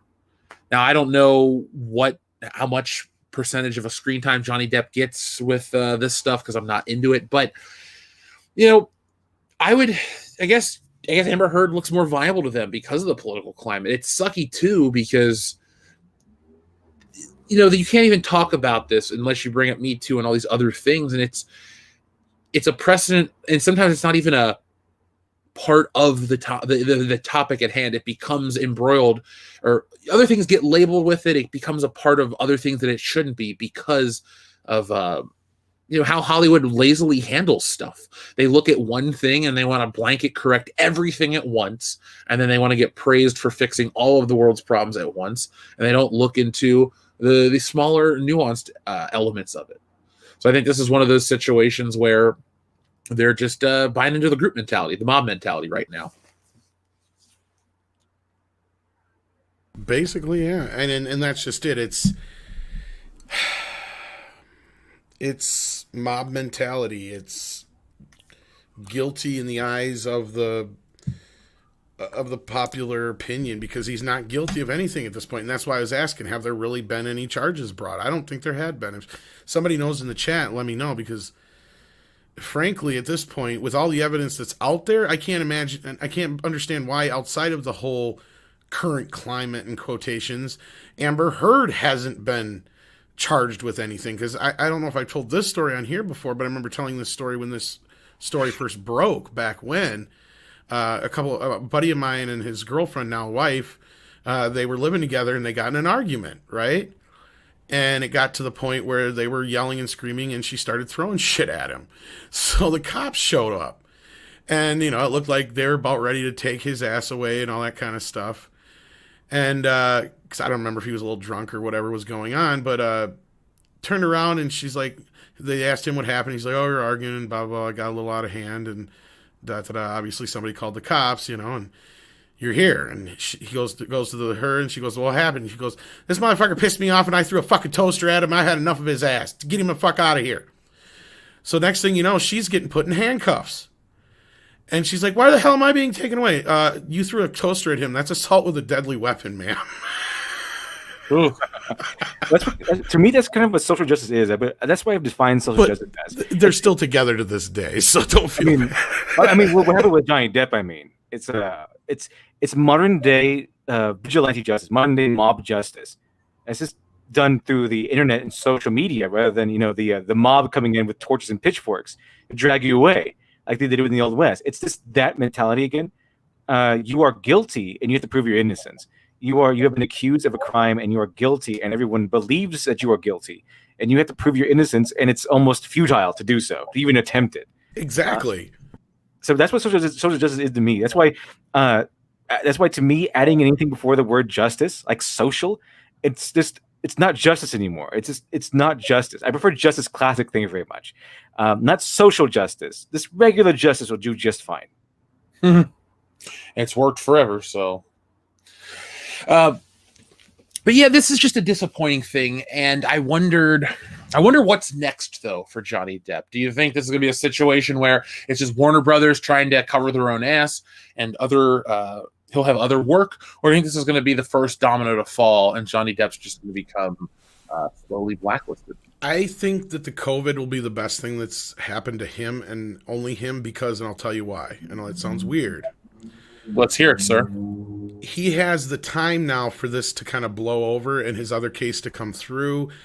And if the other case goes well for him, then he has a chance to redeem and reestablish himself. But if Hollywood gets back up and running before he can revigorate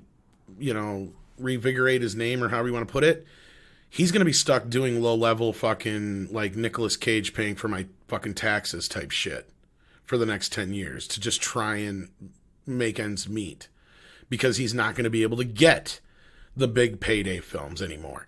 He's damaged property. He's going to be treated like Mel Gibson. You know what I'm saying? Like, so unless he finds a way to erase this from his, this cloud that's over his head, he's fucked. He's totally fucked. Disney's not going to touch him with a 10-foot pole. Yeah, which is it's just shitty across the board. But hopefully he doesn't go the Nicolas Cage route. I don't think he. Remember how people spoke up about him? You know, Winona Ryder came out and said he's not that kind of guy, and all these people were just kind of like on this Team Johnny Depp shit. I think you're going to get a situation. Hopefully, I'd like to imagine this where it's gonna he'll lose out on his big paydays and stuff, but he'll find new life doing other stuff. I think he could still. I'd like to believe you, Jeff, but we talked about this last week, man. Most people only read the headlines, and they're not like us. They haven't heard all the tapes. But, dude, I can guarantee you one place where Johnny Depp could go tomorrow once everything opens up, make tons of money, and not really have to worry about shit. Here's the thing. He was in A Nightmare on Elm Street. Milk that shit, dude, forever. Hell, if he needs a win that bad, say, let's make his ass could go produce a reboot and be in it. If he does it, he has to play Freddy Krueger. Ooh, that's the only way you can make this fucking work, and that's what I'm saying. Like he'd have to do that because otherwise he's just going to get stuck into. It'd be just like Nicolas Cage because they just put him in a bunch of fucking horror movies and make them movies off his name. And I mean, we're talking low level shit because nobody would want him. Yeah. Do you think that he would be like the only person who could replace Robert Englund because he does have other that than Jackie Earle Haley? Yeah. Yeah, other than well, that's I think just because he has the connection to the franchise so much anyway. Well, and he can just get him. He's the only one I can see right now who probably would get it like Jackie and Robert did. Because I hate the fucking remake, but take away the makeup and all that shit from Jackie Earle Haley, give him a good script. That motherfucker could play Freddy. And I think Johnny Depp could pull it off. I really do. I think he could probably pull off a different, unique kind of Freddy. And, that could be his call. If he could pull that off, great. But that's like a long shot. But again, here's the sad part is where Freddy's at right now and always has been? New Line Cinema, which is at Warner Brothers. Yeah. Yeah, I mean, who has the rights to Freddy Krueger? That's the main thing. Well, there's one thing. If Wes Craven's family wants to go after Freddy because they can. I think they actually have filed claims for this now. Because once a character is 35 years old, and if it's made by a sole creator, just like James Cameron did for Terminator and a few other people did for their franchises, you can go back and get the rights after 35 years. They can technically go back and get the rights from New Line Cinema and Warner Brothers in court, which I think they're trying to do. And then that opens the door to this, because guess what? The only reason Johnny Depp was in Nightmare on Elm Street was because Wes Craven's daughter said, hire him, Daddy, he's dreamy. And you know what? It started his career, and he's always fairly kind to A Nightmare on Elm Street, unlike Kevin Bacon, who rips on Friday the 13th or just ignores it. But even if Johnny Depp couldn't get involved with an actual film Nightmare on Elm Street, he could just do the convention circuit in perpetuity. Hell, Stallone does it. It's not like it's beneath him at this point. If Sylvester Stallone can go do it and charge $400 for an autograph and sell out his... Well, yeah, he'll always be Captain Jack, for fuck's sake. But I mean, that's like low-level shit. I'm talking... This guy should be able to... He's an A-list star. Come on. Yeah, but I just meant like... If I was him, I don't think he'll ever be relegated to... Like, Nicolas Cage can do certain things, but Nicolas Cage also has become a joke, and I love his work, but he is that... that Walmart bargain bin actor. He's not a has-been. He's still, a deal, a big-ish deal. But like Johnny Depp hasn't had that fall yet. And I hope he never does. We'll see how his court case comes out. And I just hope, the political climate changes in Hollywood. Now that things have changed in the real world, hopefully everyone just gets their head out of their asses, and instead of being, lectured to through entertainment, or just be entertained. So that being said, I hope everything works out for Johnny Depp. It's not been a fun situation to follow, but it's over for now. We'll see where it goes. But what do you think of Mads Mikkelsen replacing him in the film? If I was Mads Mikkelsen, I'd say thanks, but no thanks. Mads Mikkelsen is usually pretty great. I like him. I think he's creepy, and I think he's talented, especially with Le Chiffre and Casino Royale. Hold on, I'm gonna pause myself because we have traffic outside. I like him when he's in stuff. I just don't know what the character is and what he's going to do. Like if he's going to do exactly the same as Johnny Depp, if it's going to be completely different. So I just look at it as a point of view of just like, even though he'd get fucking toasted for it, I mean, I would just be like, no, fuck that. That's wrong what they're doing to him. And if I was an actor, I would look at this and I'd be fucking scared that how they could just do this to somebody, without any fucking real proof of it. Well, just because, we sit through that with Michael Jackson.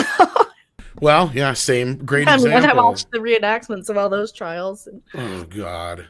Well, and that's just it. How many trials was there? And not guilty, not guilty, not guilty. But he's still labeled as that. And even because of the one payoff that Sony pushed. Well, look, that's, a different topic. But this one... No, but it is similar in a sense that Mecca's right. Like one little thing in the papers and you're fucked. Oh, no, I agree with that. I just meant that's a whole nother rabbit hole to go down. I mean, that's just... The Michael Jackson stuff... On the Michael Jackson side of it. Yeah, the Michael Jackson stuff is all I'm talking about. That was just a rabbit hole that... there's so many different things. I mean, you can cover... go to look at Razor Fist or Jeremy or something like that. They covered it. Yeah, Razor Fist really breaks it down really good. Yeah. So, yes. Johnny Depp, though, as being replaced by Mads Mikkelsen. And I guess I read somewhere online at one point that some woman's going to try to replace him as Captain Jack Sparrow and play. Well, they were talking about bringing in a daughter or some shit like that, but now I have no idea. Well, weren't they making that Margot Robbie one with the screenwriter from Birds of Prey? That's what I was saying. Yeah, it's supposed. I think the whole rumor was she was going to be Captain Jack's daughter, and he was going to have a cameo, because that was the rumor of where he was going to be popping up, but he wasn't going to be the star. But now I doubt that's even going to happen.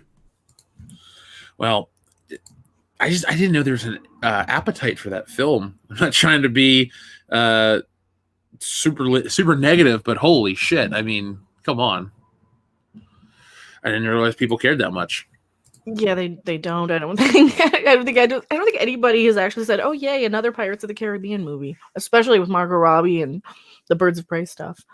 I don't think I've watched the last two, and I own them. I mean.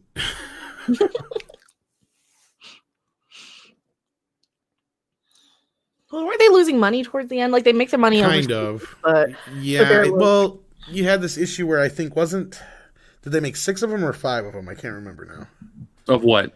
The Pirates movies. Because there's Dead Man's Chest, Dead Men Don't Talk, and is there another one or is that it? Besides Plumbers Don't Wear Ties. Yeah. That's a porn. Rob would tell you that. No, it's not a porno. No, it's a CDI game, right? Oh, yeah, that's that one. Mecca knows. That's what it is. Okay, yeah. I knew it was something like that. Anyway, no. What was I thinking now? Like, fucking... Jesus, now you made me lose my train.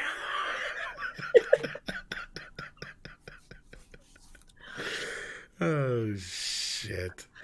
Why is everybody hitting 5? Oh, 5 movies. Okay, yeah, that's what. Okay. Oh, so, yeah. I think the 4th one did really well, but the 5th one flopped. That's what it was. So I think the 4th one might have done better than the 3rd one. They're saying the last lost money, Sander Hammerslag says. Yeah, I was going to say the last one did piss poor. And that's the funny thing, because they were trying to blame the crowded summer on Solo failing. Well, then that doesn't explain why all the other movies failed that year that sucked too. Because every movie out that summer fucking sucked. I'm trying to think of one good movie that came out that year. I can't think of one. Terminator Genesis? No. I couldn't even remember what movie came out. I don't even know what year that came out. That would have been 2016 Solo, right? Oh, Ghostbusters. Oh, see, that's what I'm saying. There was nothing to compete with it, so what the fuck? Oh, then Lego Batman came out that year, I think, and the 3rd Star Trek JJ movie, which is just... What happened in that movie again? Yeah. So that was probably the best one that came out that year. That's third JJ. I'm the ones I can remember, but... The movie in your head. Oh, speaking of movies in your head, because I see people in the chat, today is Solo. 2018 is when that came out. Yeah. The last Pirates movie did. Oh, it's that long ago? I'm pretty sure they were up the same year. Because they released... Because I remember asking myself, why the fuck would you release Solo and then Pirates of the Caribbean 2 weeks later? That makes no sense. You're going to eat into your own crowd. Because Solo lost money and they knew it was going to... Well, they had it planned before that, though. Because they thought they were going to rule the fucking summer. That's why. I think that was the case. And then I think because I'm trying to think, I don't think there was anything else that year because like Infinity War, I think didn't that like suck up all the air out of the room in 2018, even though that came out in like what March or February or something like that, or didn't that come out at the beginning of May? April, I think April 20 like something. the end of April, yeah. I think Disney tried blaming Infinity War on everything else failing. It's like whatever. Dude, Scott Mendelson's candy ass tried to blame. My favorite one is the failure of Solo is the fault of white men. Or no, sorry. Films about white men are box office poison. That was Scott Mendelson's ridiculous take. I didn't make a video on his worst take ever, and I don't want to because I don't want to talk about that film. But Scott Mendelson has removed himself so far from reality. It's almost not fun to talk about him anymore because I don't know, it's just disappointing. You ever... He's a troll, and not in like the troll like gotcha kind of troll, just like lives under a fucking bridge and eats babies troll. I told you Facebook recommended him as my local friend once, and I fucking lost it. I should have sent him a friend request. I would love to get him on the show, but we'd so gang up on him it wouldn't be fair. Oh, honestly, if he ever agreed, it would be a one-on-one situation. I know you've already said that, so because I wouldn't. I know you and I. We already. I would have so much fun interviewing controversial people in our community, but I wouldn't want to bombard them to where it wouldn't. Put it this: they can make themselves out to be an asshole. I don't want to be the asshole, so that's how they. Borat. Yeah, pretty much. This was just black. Your writing is a very nice. That's so second one. You like the Star Wars, yeah? Wait, are you Arnold then? Well, unfortunately, I have to get going. Unfortunately. Oh, okay, man. But you got that morning show, man. Yeah, thank you for coming on, Literature Double. I appreciate it so much. Yeah, thanks for having me on. And do you got anything to plug or anything before you go? Just Dr. Alpha Miracle Child, my comic book on Indiegogo, still live. Going to be revealing something new and interesting eventually.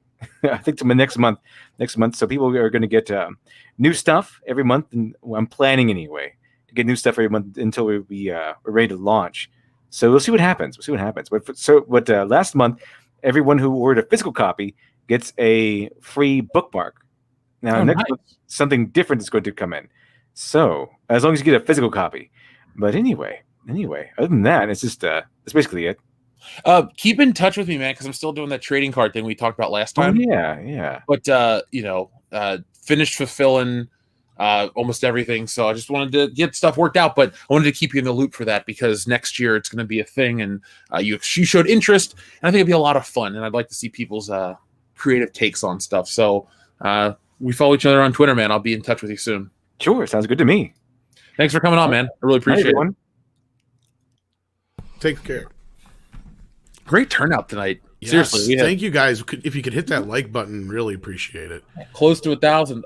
Folks. Speaking of great crowd, do we got super chats to go through yet? Quite a few. So let's see here. Thank you, everybody who supports the channel.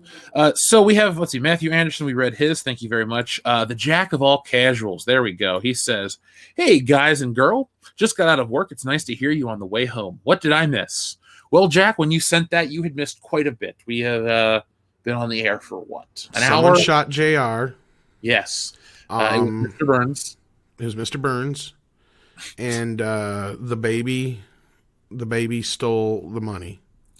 And they threw it out the bathwater, and Tony Danza played a character not named Tony, and the world was a better place. That's right. And then John Travolta said, "Oh my God." You know what's really messed up about our community and what we do? I've been conditioned because somebody made a joke about you catching an STD and your brain going to mush, but I instantly was like, Star Trek Discovery, like it has taken up the acronym of STD has traditionally stood They have no self-awareness. It's almost like Safe Space and fucking Snowflake, right? Yeah. Like they have zero self-awareness about how dumb they're making themselves look. Well, like I always say, man, give them enough rope. That's all you got to do. These people, all of this crap will go away because all you got to do is let them hang themselves. It's funny. I don't like to use the letters SJW, but like that kind of entertainment will go away because it's garbage. Garbage goes away, folks. So I put it in the landfill and it decomposes and rots and it's no longer in your life. That's what a lot of this shit is just garbage. So, fear not, folks. The cream rises to the top. There won't be a lot of cream because Macho Man Randy Savage is no longer with us, but there will be some good stuff somewhere. So, Mr. Mendelsohn, why is it you are liking the Star Wars film that other people are comparing to a dog's anus? Money. Who was the guy that sent a picture of his anus to Ethan? Wasn't that didn't that happen, right? I think so, actually, yeah. Poor guy. I couldn't name him, but yeah. Oh, Mecca's probably gotten sent worse, man. Actually, well, I closed my DMs. I can see why. I'm sure Jesse knows the same too. Imagine any woman on YouTube knows that pain. I got more threats than I did dick pics. Which is kind of The gross shit you get in your messages. Oh, I always talk about this though. People aren't that weird or gross with me though. It's kind of nice. Like I get them occasionally. There was one guy for a while, and I don't know if it was the same guy, but someone came and did some weird shit like that on Hannah's thing too. But there was one guy for a while in the comments who was like obsessed with wanting to know if I ever sharded on air. I bet you did, but like sexually obsessed with wanting to know. He's like, oh, then he would like comment and be like, this timestamp, be like, you did, didn't you? And I was like, no, I've never sharded on air. You're gross. Go away. But people will send those like weird comments, or someone sent Anna a super chat one that was like this really explicit thing asking like, oh, I'll bet it's like this when Anna takes a really nasty shit. Like, I wish I could hear it. Like people who are like really into that. It was creepy. I don't like that. I'm glad he never found my channel. Yeah. Here's the part where Rob would explain that's fart porn. Well, thank you, not Rob. I know. He rubs off on you. I get that. Ew. Ew, gross. I know, but at least he's Sounds like clean. he should get that looked at. Actually, it sounds like a skin condition. No. He's actually, as far as I know, he's clean. So, no. Oh, okay. Ian Slater, thank you very much. He says, I still want Darth Jar Jar with a laughing face emoji. It's not worse. Now. It's not worse than what we got. I feel like Jar Jar is the hero we all deserve. Jar- Disney franchise fans deserve the joke of Darth Jar Jar, and the idiots who actually like this Disney shit deserve that level of garbage. How would you feel about a thing called like Jar Jar's Day Out, where they try to redeem the character, or if they pull a trope from The Simpsons, where they do Barney Gumble did this video, like this Simpsons, Springfield Film Festival, and Barney submits a film about his alcoholism. He goes, "Don't cry for me, I'm already dead," and then everyone's all sad. What would you do if they did a Jar Jar film like that, where they made you emotionally attached to Jar Jar and then killed him? That sounds awesome. It sounds like an uphill battle, though, getting people to be emotionally invested in Jar Jar. I'm pulling out everything here, Jesse. I'm tired. I blew him up with my laser vision in my last video. I've kind of done it a couple of times with Jar Jar, just because he makes funny noises when you blow him up. I would like. So there was a Star Wars game for the GameCube, Rogue Squadron 2, where you could shoot the little stormtroopers and they would scream. I would love if there was a sequel where you could just shoot little Gungan people. That's what always made me mad about the Episode 1 game is you couldn't kill Jar Jar. You know what you need? They need a Grand Theft Auto style game in the Star Wars universe. Well, they kind of have that, but they won't let you kill any of the main characters because little known fact, if you play the Episode 1 PlayStation 1 game and you go around as Qui-Gon Jinn just killing everybody willy fucking nilly, eventually everybody will start running away from you and calling you a murderer, and then Anakin will say, "I wouldn't help you, you're a murderer." It's fucking hilarious. No, I didn't say blow him. When you blow him up, I kind of explode him with my laser vision. I think I was gonna say, if you do accidentally kill like Jar Jar or something like that, I think it does start the level over or something like that. But otherwise, you get stuck in this endless loop because Anakin won't help you. So yeah, you're kind of fucked. But it's funny as shit. So you just go all around town killing everything. I was trying to get a nice screenshot of the game from PlayStation, but it's a PlayStation game, so nice screenshots don't exist because they're all pixelated. But not really. God, Episode 1, that is the only movie-based Star Wars game that I've never played. I remember freaking out about that game because you don't understand, Jeff, when that game came out, because even though I was like not thrilled with Episode 1, like it took forever to come out on video. So like when that video game came out and it had footage from the movie, all of us were like, we gotta get it. We all got it. You know, we were just like there on fucking the night it came out and shit like that. It was just crazy. That was when it was cool to get excited about Star Wars, though. it seems like that was cool when it was, or sorry, that seems like that was when it was cool to get excited about anything, because right now, and rightly so, there's a cynicism with the world, and I get it, because there's a lot of shit. A lot of people's livelihoods are at risk. People are unhappy with the world. People are unhappy with things that are going on. I get it. But there are still little things out there, that you can find happiness and take pleasure in. And when you do find those folks, like, don't let people make you jaded and take those away from you, because as things keep getting dumber and dumber right now in the real world, like, the little bits of light are, more and more important. So yeah, I get it. Sometimes you get embroiled in some online thing or some Twitter thing, and all these people are angry and antagonistic and miserable.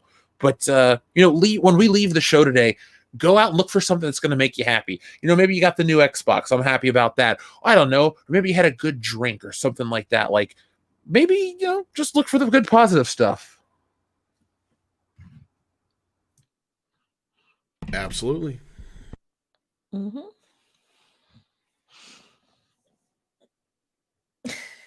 Well, in the chat as they scroll out. Yeah, more welcome to my everyday Forbidden Ruins.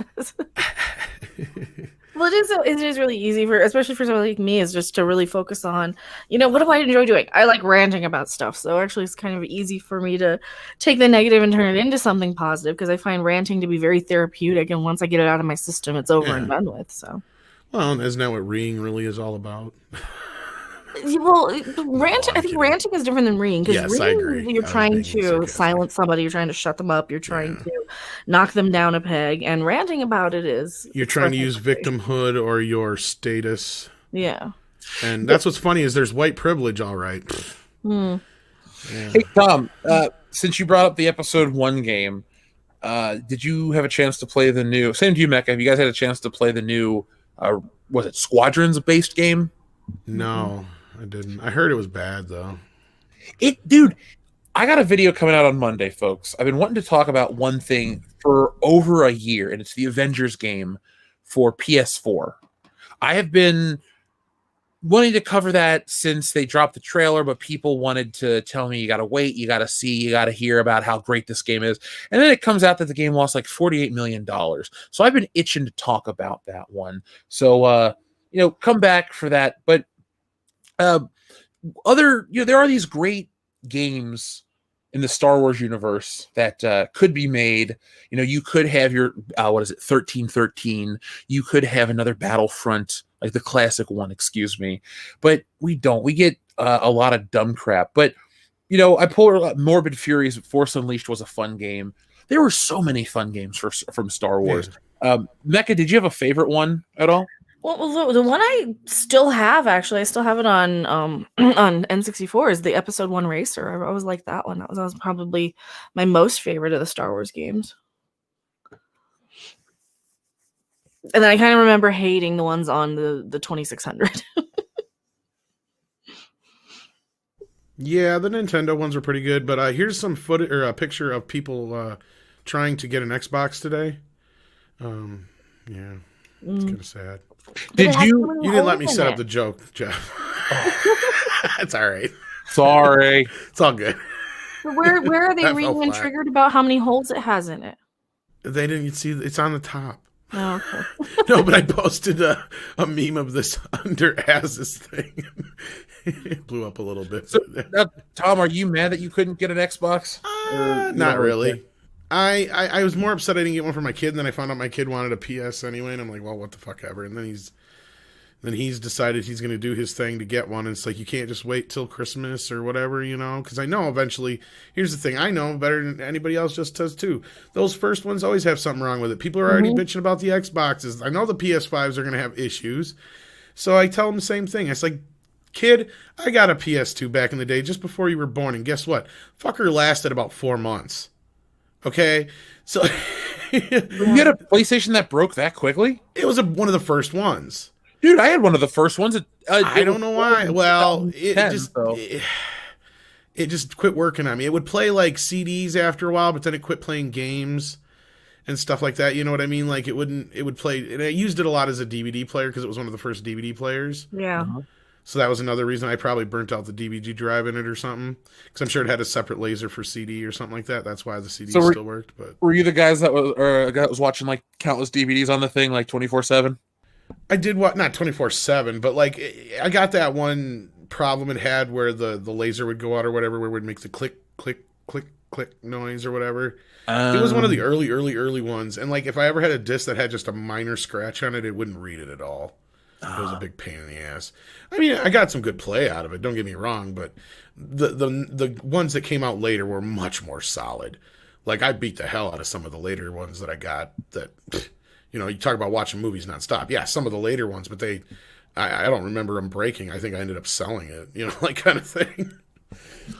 The only system that really broke on me was the Xbox 360, and it kind of broke a lot because the stupid like heat sink issue and all that crap. I had problems with PS3 as well. My PS3 was stolen, so I got another one to replace it, and that didn't break. So I can't say my PS3 was ever. Well, just about everybody had problems with the early PS3 because one of the updates fucked up everybody's fucking machine. It was a bad system launch. Yes. I was there. Oh yeah, what happened was this update, and it took them a while to figure it out. This update that sped up the Blu-ray drive would burn it out. Mm. Yeah, so like I had to send it in 2 or 3 times because I had the warranty and shit. And then finally they're like, "Yeah, you gotta not do this update or something like that." It's like, or get a new one. It's like, well, what's my choice? Gotta love the technology that's like, oh, you know, update, wait, because updates can now make or break, and you also get lesser because one of the arguments I had seen against the raising of price for PlayStation 5 games up to $70 was because you still get laggy, broken messes. And it made me think, you know, in the preparation for the show, there are very few pieces of entertainment these days that, you know, just get released, you know, fully completed. Like even movies, they'll go back and like, oh, we went back and did this or touched it up or did this and that. It's almost that we live in a culture of just like the incomplete whatever. And maybe, and you know, that makes the complete stuff so much more refreshing, but it also puts us in the situation, at least me mentally, in a situation like where I have it's like the Mandalorian or the Ben Affleck Batman question, where am I so relieved that a problem has been solved, or is the thing that I'm lauding is the greatest thing ever truly that great? You know what I'm saying? Like how they don't, or they're not accountable even for this stuff. They're just like, oh, like look at a game like No Man's Sky. They're like, oh, it's going to be all this stuff. Then it came out, it wasn't. Then they're like, oh, we're going to patch it and fix it. And then it's a Google Stadia game that nobody even talks about anymore. It almost feels like it's bait and switch too, and you're right. We don't ever get anything that's just finished. I mean, well, even back in the day, we didn't either. Like, look at that Superman 64 game, for example. Oh, you cannot tell me that game ran as good as they intended it to, because it was pretty much unplayable. It's one of the worst games ever made, and we had a lot of that where people crapped out something like really really quickly just to get it finished, and they cut a lot of corners. But now, especially like movie properties and shit, for sure. yeah, and video games and everything else.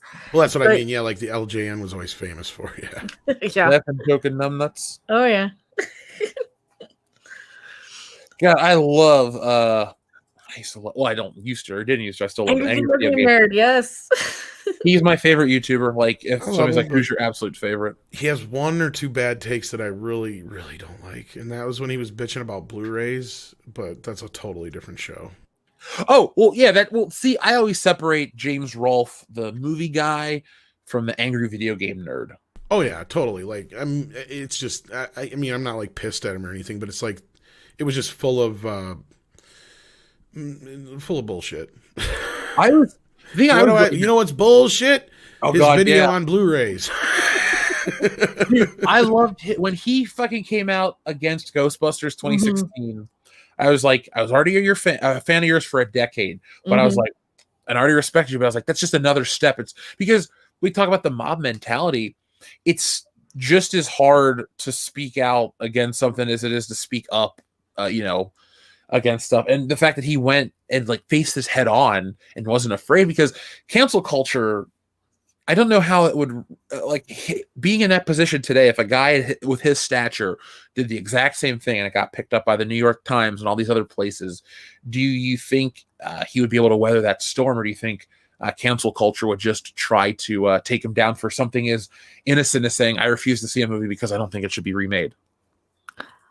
I think it's probably the same reaction then as it was now, because that was when Patton Oswalt said, "Oh, you're just a toxic man baby," and he got the whole cancel culture. He got people, saying, "Oh, he'll never be married, and he's just a basement dwelling man baby," and all this crap, just for saying that the movie didn't look very good and it didn't look interesting enough, and he was just going to sit it out and not review it because it didn't really look that good.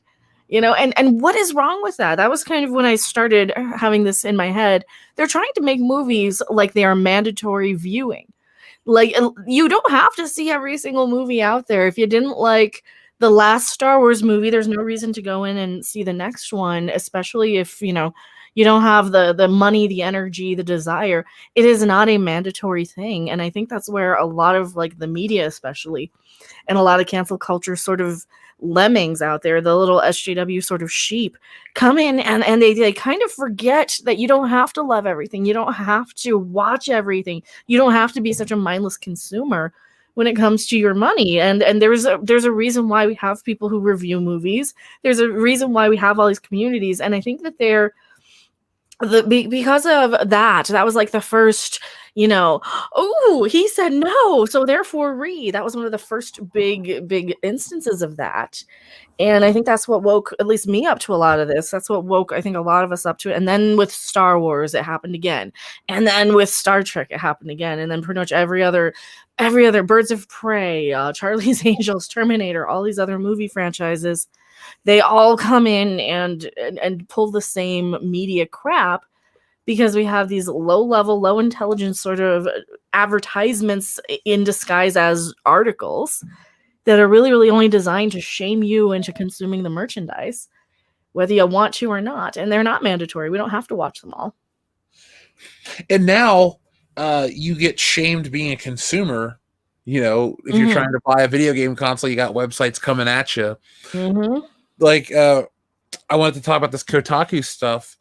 And I have a long form video coming out for it, but we've all heard about this, and there's a time and a place for stuff. And when you go to a video game website, you expect video game content. You don't expect to be bombarded and belittled with, "Oh, well, you just have first world privilege. You shouldn't, enjoy." Here's the thing. If I'm Sony, I'm not going to, invite Kotaku to my press events. If I'm Microsoft, I'm not going to invite you, because all you do, you try to turn people off from buying the products, which are the only reason why your website exists. If these people were as smart as they think they are, or if they were as politically gifted or as motivated as they pretend to be, they would be in much better positions or different situations. They'd be high-end journalists. They'd be working in a better field and, have more credibility. But no, they work on a video game website, a third-tier video game website, and they use that to try to infect the world with their weird ideals. So, Mecca, how would you feel? Let's say you wanted to buy a PlayStation 5 game, and let's say you're like, "Oh, okay, I'm going to read all the reviews before I make my decision on my $500 machine." And you get to the end, and then you're bombarded with rhetoric and told to, try to be made to feel bad. Like, how do you take that? That I wouldn't buy it. If you want me to feel bad because of whatever, then maybe this product isn't for me. I don't want to join this cult groupthink mentality crap. I mean, I would. We're talking about the Kotaku articles, right? There's a few of them. Oh, like you want to go to these websites to see, what the specs are. Is it going to play the video game I want? What games are available on it? You don't want all this other mumbo jumbo clogging up your feed with, or your article, basically. Tom, what is your takeaway? I mean, I'm not a big gamer unless it has the words pack or donkey in the title, or Super Mario. I'm probably not very good at it. I'm not really good at it anyway. So I don't keep up with a lot of games, but yeah, I mean, you're definitely not going to get me on board if you're going to throw a bunch of identity politics in there, or make me feel bad for some reason, or take a major character and fuck them over in some way, like in Last of Us or whatever. And I mean, I don't know. I mean, it makes no sense monetarily to fucking belittle your audience. I don't understand where this mentality comes from to try and do this kind of a. It just makes no sense. It's a poison, and I can't believe that so many people are so fucking numbingly stupid. Well, not just mind-numbingly stupid, but they've been. I don't even think they're that stupid per se, as it is. They're just they're hypnotized or something. They're easily led. Yeah, it is. Yeah. It is a sort of hypnosis, because you get these, especially a lot of these articles and stuff. They use a lot of this terminology that a lot of people who might not necessarily be reading the whole article, they might not be paying attention. They repeat the same words over and over and over again that kind of get in the back of your head, so you end up believing it. And they do that. This is just a marketing technique, and a lot of the time, it is one of those sort of techniques that hypnotists and mentalists sort of use also. And your average person might not even be aware that they're kind of being led like this, and that's what's really so shady and disappointing about all this.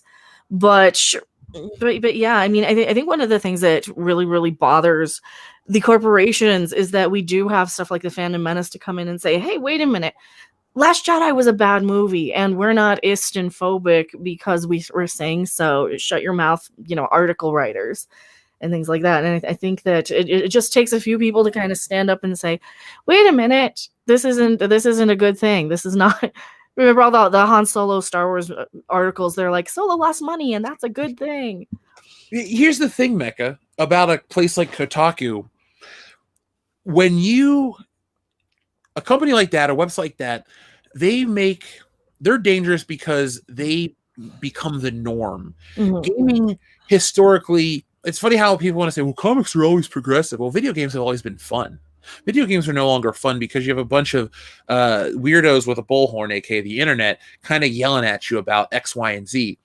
But what I mean by this point is, places like Kotaku allow for games like The Last of Us 2 to exist and become controversial, because you may get, I would rather be sold Mountain Dew, Doritos, Bose, headphones, all kinds of bullshit from IGN. I would rather be sold a million different things and know that each review is product placement. But because I know that comes from a genuine desire, a capitalistic gain.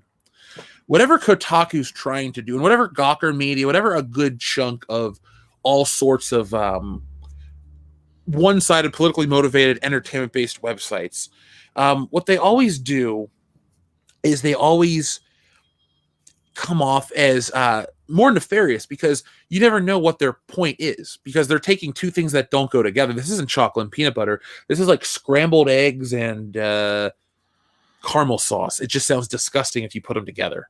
So it's one of those situations where they don't go together. Why are you doing this with your website? What is your purpose? And I can't really get behind trying to use your platform for something else than what you're promoted as. It'd be like if tomorrow I woke up and said, oh guys, all we're going to do now is we're going to cover Bolivian, hat making. No one's going to give a shit. And I've alienated my audience. Now, the difference is Kotaku has connections and pull, where instead of alienating their audience, they kind of alienate the pool, what's the word I'm trying to use?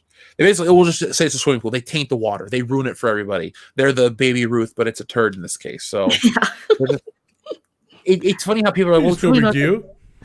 Thank you. I know you're joking and quoting Bill Murray, but people would like to say it's no big deal. But this is a lot like when they censor old movies or put disclaimers. It's all, it's the ball rolling. It's the avalanche starting, that snowball effect. It all starts somewhere. And Kotaku is where I would argue all the SJW garbage in entertainment starts at Kotaku, because Kotaku is where Gamergate comes from, essentially.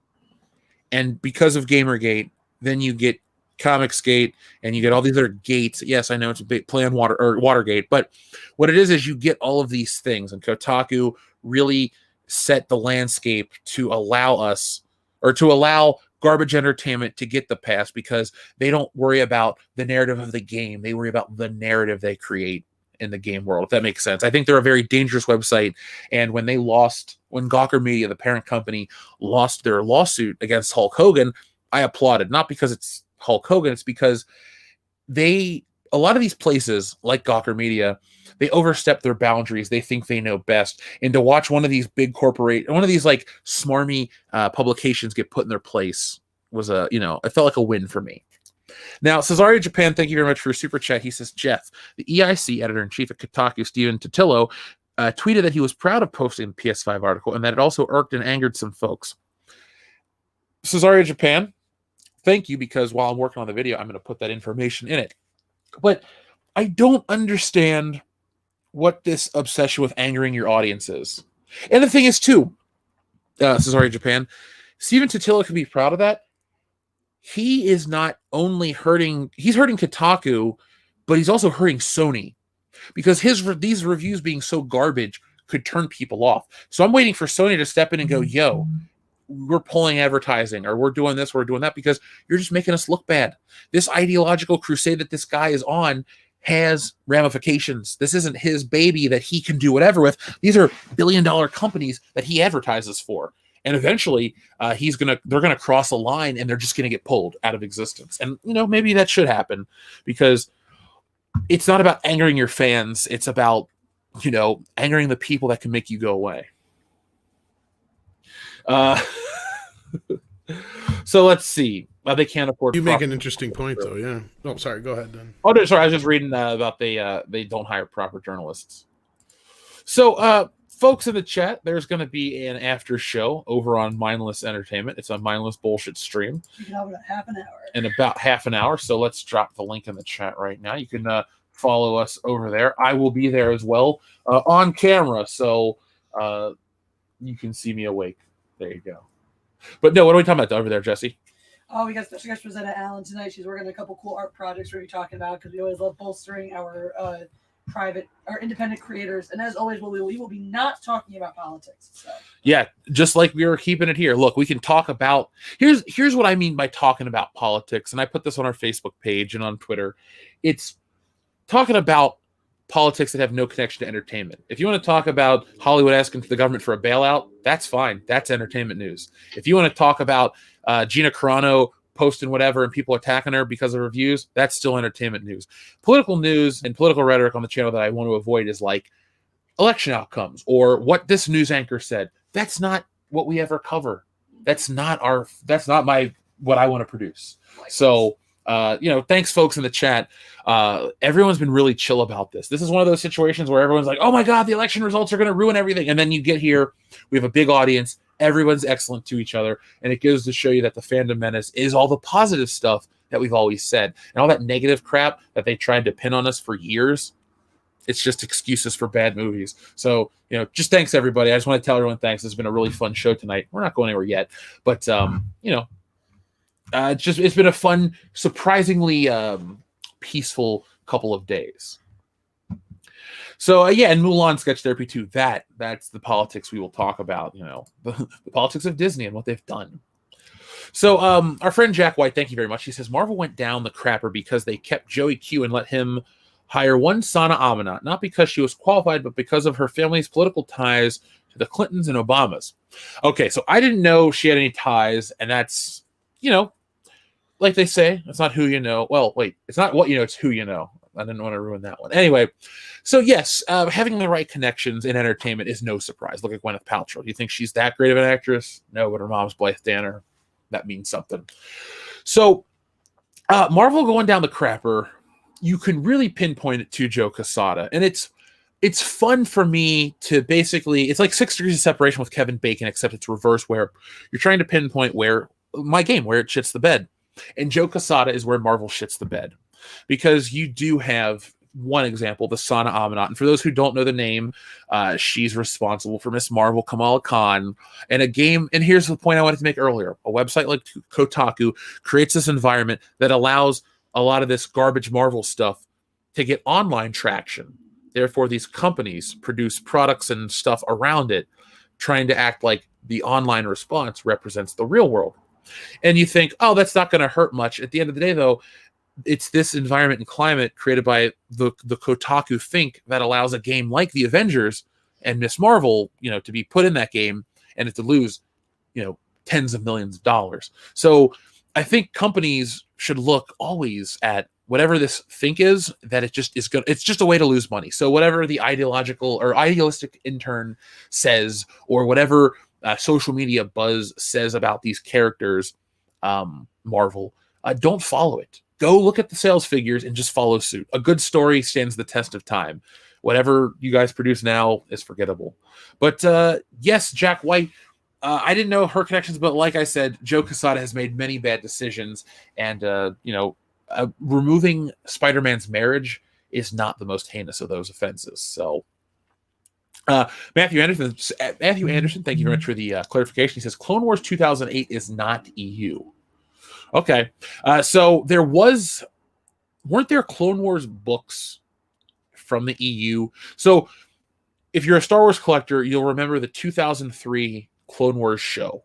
But at the same time, Hasbro was releasing Clone Wars costumed realistic figures, and then there were books about the Clone Wars, and there was also a video game about the Clone Wars. So I think that's where the confusion may have come from, Matthew, but thank you. Wolf's Pain 00 says, remember the old Star Wars comic anthology books? My favorite one, in my opinion, was the Vader Maul battle where he reveals he hates himself the most. I have not read that specific book, Wolf's Pain, but I have read a lot of the old Dark Horse Star Wars books. And one of these days, I still want to make my video about why Dark Horse's Star Wars title was better than Marvel's, and give concrete examples and so. Well, argue my point. Can't, and never mind. But I don't remember that specific one. But I do remember when Star Wars was fun. Now, Mecha Tom, have you guys read any Star Wars comics? Any favorites? I don't think I have. No. Let's see. What was the question again? Have you read any Star Wars comics? Oh, way back. I'm sure I've read a couple. I know I've read like the What Ifs, a few of the What Ifs. I've got like the Marvel adaptation of like Return of the Jedi up through like I think Attack of the Clones. Did you get the Return of the movie ones? Did you get the Return of the Jedi book that was recolored and redone recently? Like in the last 5 to 10 years? No, this is a vintage one that I okay, have. you have. Okay, because Marvel took that old artwork and had it recolored and put in like a hardback book. They did one for each of the movies. And that's the only thing Marvel Comics did that I thought was cool with old Star Wars stuff. Because this constant rebranding of Legends just feels like cheap attempts. So let's see. Go away, Toxic Masculinity. Canadian Collector says, got the massive Lego Cantina set. Christmas build. Nice, dude. I have not bought a Lego set in many years, and until I get into somewhere where I'm in a little more permanent of a living situation, Lego sets, I'm one of those people. I like to put in the time, build it once, and never do it again. I like to leave it assembled. So I would hate to have to tear it apart, move, rebuild it, because I would never rebuild it. It would just sit in the box. Sentimental Cat, thank you very much, says, Ghost of Rambo? This time, there's hell to pay. I'd watch Rambo Goes to Hell. Adam Walker. Would Death be in it by any chance? Why not, Mecca? I always think crossovers are the next big thing, so why not have Death? Oh, you know what? You could do Death could have either a brother or something where it's William Sadler that plays the character, but he's the bad guy from Die Hard 2. Like in a former life, that's who he was. So he can look the same and act essentially the same, but Rambo's version should be the bad guy from Die Hard 2. It'd be so weird. Adam Wofford, you come with me to the afterlife forever.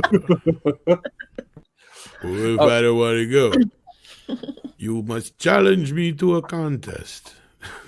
But if you lose, I never lose.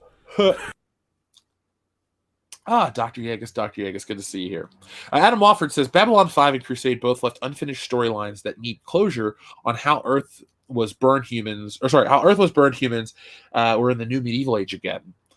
I have not seen Babylon 5. Jesse, you started to watch it, right? Or no, you're Stargate. I'm a huge Babylon 5 fan. Okay. I'm B5. And Mecca, you're Babylon 5. I'm B5. Yeah. So how does it go? Like, how does the series stop? All right. So stop. Don't Oh. do that. I haven't finished it yet. Well, without spoiling it, there's something that there's something that happened in Crusade that was sort of connected to Babylon 5, sort of, and they stopped it abruptly, basically. So they didn't ever solve the thing that they set out to. Yeah, without spoiling it. Mm-hmm. Let's see. Thanatos Felicitas says, "Dead man don't wear plaid." What is that from? Is that That's a Steve Martin movie. Okay, that's why I knew it was something like. Yeah. So let's see. Thank you. Background racing. Go big boar, go home. Thank you very much. He says, if we get a female Pirates of the Caribbean, should we call it a pirate ship of their own? There's no crying in the Caribbean. Yes, only if Tom Hanks plays Captain Phillips. There we go. That'll be the crossover. It's an all-female pirate movie, but he's the captain, and it's Captain Phillips. I like it. I am the captain now. Rage and Rhino, thank you very much for your super chat. It's a fist bump with the pear emoji. Appreciate that. Adam Alford again. He says, the one you had, Tom, it came with Metal Gear and was running against the plastic gear. That's what made the clicking sound. I had one. So that's the reason your PS2 shit the bed. Ah, gotcha. Thanks. It's funny when he said it came with a Metal Gear. I was like, the game? Yeah, it's like Sons of Liberty? Like Metal Gear Solid 2 broke your PlayStation? That's a Konami problem. V Infuso, thank you very much. He just says, take my shekels. Well, thank you. Cesare Japan says, Jeff, we just read that one. And Ian. Are they actually shekels, though? Are they actual shekels? Israeli currency. It's not. It's just $5 American. But hey, it all spends. Ian Slater, thank you very much. Says, I'll keep watching if it's Mexican hat making. I'd be down for any form of hat making or Dutch cabinet making. One of the two. I don't show. Let's make those old beaver hats and treat them with mercury and go crazy. Yes, let's make old beaver hats. Beaver hats. So, Tom Mecca, let's put this one to bed a little early. I feel like there's there's not a ton to talk about this week. Well, I mean, if we got all the super chats in, I mean, hey, I think we did pretty good. Almost 3 hours. Yeah, close to it, 2.5. Yeah. So, where can we find you guys on the internet? Starting with you, Mecca. I have a channel. I am Mecha Random 42. I am talking about that Kotaku article if you missed my stream earlier. What else? I've been streaming on Twitch sometimes. I don't know if I've been over there lately. What day is it? I woke up today and I just could have sworn Blur's Day again. It is again, isn't it? Blur's Day, my favorite day of the week. I looked it up. Wait, why is this playing music? Crap! I was just looking up our Twitch gaming channel to send the link real quick. But oh, sorry. Oh, you're good. There we go. Past videos. There we are. Live 6 days ago. Apparently, I streamed our Halloween party. Dreamweaver? No, that's the opening to the Halloween party. Oh, okay. I was super drunk, so I don't remember and I close my eyes again. Folks in the chat, we do have. Larry sends a super chat sticker. Thank you very much, Larry. We mentioned the sequel trilogy news at the beginning of the show, folks, so you guys could go back and check that out on the replay. We covered the Darth Maul, the Princess Leia stuff, and we addressed that early. So there is the link in the chat for us. We are on Twitch, WCBS Gaming. We have an Xbox Series X, so it's going to be fun to explore over the next couple of weeks where that's going to take us. So, like with the channel. We will cover what you guys want. So if you guys have recommendations, you can email us or you can shoot us over a message over on Twitter or on Facebook, and we can make it fun for everybody. The one game I am playing no matter what, as soon as I get myself a new copy, it's Indiana Jones and the Emperor's Tomb. It's one of like 10 games from the original Xbox that can be played on this thing. And so if you are an Indiana Jones fan, if you love the classic 3 films, because the 4th one doesn't exist, this is the best thing since The Last Crusade. So maybe in a couple weeks we'll sit down and start playing that one, and that'll be my first one. So check that out. It's a great game. I can't recommend it enough. If you have an old Xbox or an old PlayStation 2 or an old PC, play it. I don't think you'll regret it. So Marco Esquandalos, thank you very much. He says, long-time listener, just chipping in. Marco, thank you very much. I do remember the name. Clearly I said it wrong, so I remember it that well. But no, You've been around for a long time, man. So it's good to see you back, and thank you very much. Poutine, that sounds delicious. It's a little So let's see. You guys, good Tom, where can we find you on the internet? You can find me on Midnight's Edge After Dark, and sometimes on Mead Radio. So folks, I will be back with a video on Thursday. We had a clip of the WCBS podcast go live on Saturday, and really successful. So we're going to be doing those moving on out. Jesse, the link is in the I'll be dropping the link for that chat. We're going to be having fun on your stream. So get yourselves over to Mindless Entertainment. Come back next week for the High Council. And yeah, folks, it's the world's a different place. The meteorite missed us, so I'm super bummed out. But folks, thank you for watching. We'll be back next week with more, and always be excellent to each other. And party on, dudes.